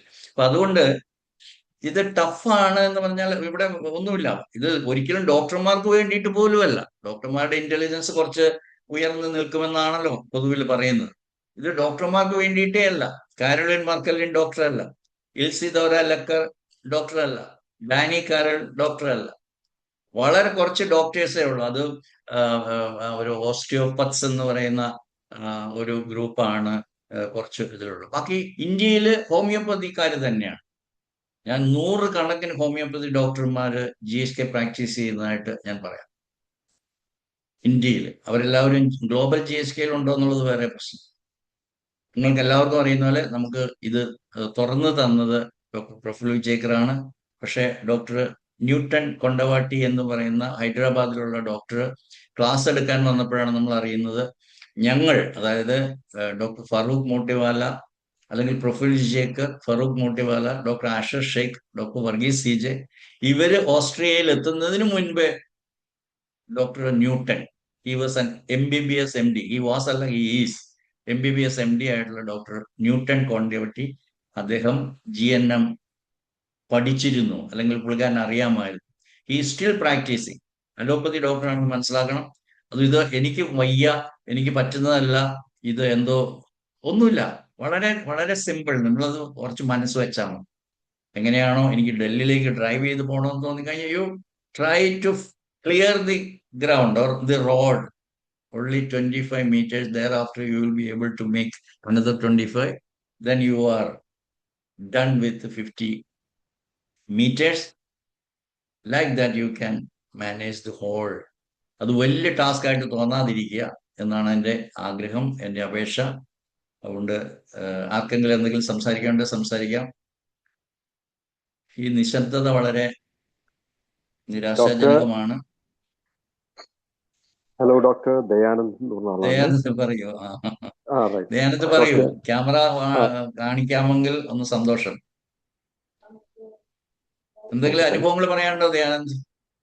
എനിക്ക് ഡോക്ടർ ഇപ്പം ടിഷ്യൂസിനെ പറ്റി പറഞ്ഞല്ലോ. അപ്പം ഈ ഹെർണിയ എന്ന് പറഞ്ഞത് ഏത് ടിഷ്യൂലാണ് ഇത് വരുന്നതും അതുപോലെ ഈ ഹെർണിയ ഓപ്പറേഷന് ഈ ഹെർണിയ സൈക്കോളജിക്കൽ ഇഷ്യൂ ആണോ ഹെർണിയ വരാൻ കാരണം, അല്ലെങ്കിൽ അതൊരു ഫിസിക്കൽ ഇതുകൊണ്ടാണോ വരുന്നത്? എന്തെങ്കിലും ഫിസിക്കൽ ആയിട്ടുള്ള ഓവർ സ്ട്രെയിൻ ഡോക്ടർ, ഉണ്ടോ? നമ്മൾ GNM പഠിക്കുമ്പോഴത്തേക്ക് 3 കാറ്റഗറി ഒഴിച്ച് ബാക്കി എല്ലാം സൈക്കിക് ആണെന്നാണ് നമ്മൾ പഠിക്കുന്നതും അനുഭവവും. അതായത് ഒന്ന് ട്രോമ, അല്ലെ accident, injury, fire, etcetera. Number 2 mall nutrition, അതായത് ഒരു ന്യൂട്രിയന്റ് നമുക്ക് ഡെഫിഷ്യന്റ് ആയാൽ. Number 3 toxicity. ഇത് മൂന്നൊഴിച്ചത്. അപ്പൊ എന്താണ്, നമ്മൾ എവിടെയാണ് നമ്മുടെ വയറിൽ അല്ലെങ്കിൽ ഒരു ഹെർണിയ, ഇൻഗുനൽ ഹെർണിയാണ് താങ്കൾ ഉദ്ദേശിക്കുന്നതെന്ന് വിചാരിക്കുന്നു. അവിടെ എവിടെയാണ് ആക്സിഡന്റ് ആണെങ്കിൽ okay, after that accident, motor accident, good. ഇനി വേറെ എന്താണ്? Everything psychic. അപ്പൊ എന്താണ് അവിടെ സംഭവിക്കുന്നത്? Originally in the beginning of the life there was a hole through which aperture the contents of the intestine were protruded to come to the labia majora, or in the case of testis, the scrotumത്തിലേക്ക് വരുന്ന ടെസ്റ്റിസ് descend ചെയ്തിട്ടാണ് വരുന്നത്. അപ്പൊ ആ ഒരു aperture അല്ലെങ്കിൽ ആ opening ഉണ്ട്. അപ്പൊ എന്താണ് അവിടെ? മെനി പീപ്പിൾ നോർമൽ ആയിട്ടുള്ള ടിഷ്യൂ സ്ട്രെങ്തനിങ് നടക്കും, അതുകൊണ്ട് ആ lumen will be closed. In some people it will remain open, patent. എന്തുകൊണ്ടാണ്? Because of the self devaluation. മനസ്സിലാകുന്നുണ്ടോ ദേവാനന്ദ്? ദയാനന്ദാണ് ദേവാനന്ദിന്റെ അല്ലെ? ഓക്കെ. അപ്പോ ഹെർണിയയില് 2 കാര്യങ്ങളുണ്ട്. ഇനി ഇൻഡസ്റ്റൈന്റെ കാര്യം എടുക്കുക. കാരണം through the opening loops of the intestine are being protruded out. അപ്പൊ ലൂപ്സ് ഓഫ് ദി ഇൻഡസ്റ്റൈൻ അതിന്റെ ഇൻ സിറ്റു എന്ന് പറയും. അതിന്റെ ഒറിജിനൽ സൈറ്റിൽ, ഒറിജിനൽ പൊസിഷനിൽ കീപ്പ് ചെയ്യാനായിട്ട് അതിന്റെ കണക്റ്റീവ് ടിഷ്യൂവിനും അതിന്റെ ഫാറ്റ് ടിഷ്യൂവിനും ഒന്നും പറ്റാതെ വരുമ്പോഴാണ് ഇത് ഡിസെൻഡ് ചെയ്യുന്നത്. അപ്പൊ എവിടെയാണ് ദ്വാരം ഉള്ളതെന്ന് നോക്കി നിൽക്കുന്ന ഒരു ലൂപ്പ് ഓഫ് ഇൻഡസ്റ്റൈൻ ഉണ്ടെങ്കിൽ അതിന്റെ അർത്ഥം എന്താണ്? എല്ലാം ലാക്സ് ആണ്, എല്ലാം ലാക്സ് ആണ്. ലാക്സിറ്റി, ലാക്സ്. അതിന്റെ അർത്ഥം എന്താണ്? സെൽഫ് ഡിവാലുവേഷൻ ആണ്. അപ്പൊ whether it is from the abdominal muscles or it is from the intestine loop, self devaluation ആണ് അതിന്റെ കാരണം. അപ്പൊ അത് സൈക്കിക്കാണ്, അല്ലാതെ ഫിസിക്കലായിട്ടെന്ന് പറഞ്ഞാൽ ഡോക്ടർ എന്താ ഉദ്ദേശിച്ചത്? ചിലർ പറയും ഞാൻ കുത്തിയിരുന്നിട്ട് ടൈപ്പ് ചെയ്യുന്ന ആളാണ്, കമ്പ്യൂട്ടർ വർക്ക് ചെയ്യുന്ന ആളാണ്, അതുകൊണ്ടാണ് എനിക്ക് ഹെർണിയ വന്നത്. എല്ലാം തെറ്റാണ്. ചിലരുടെ കഴുത്തിന് വേദന പറയുന്നത് അയ്യോ ഞാൻ രാവിലെ മുതൽ കമ്പ്യൂട്ടർ സിസ്റ്റത്തിൽ ഇരിക്കുകയാണ് അതുകൊണ്ട്. അതൊന്നുമല്ല. ഇതെല്ലാം നമ്മളെ ഡോക്ടർമാർ പറഞ്ഞു പേടിപ്പിക്കുന്ന കാര്യമാണ്.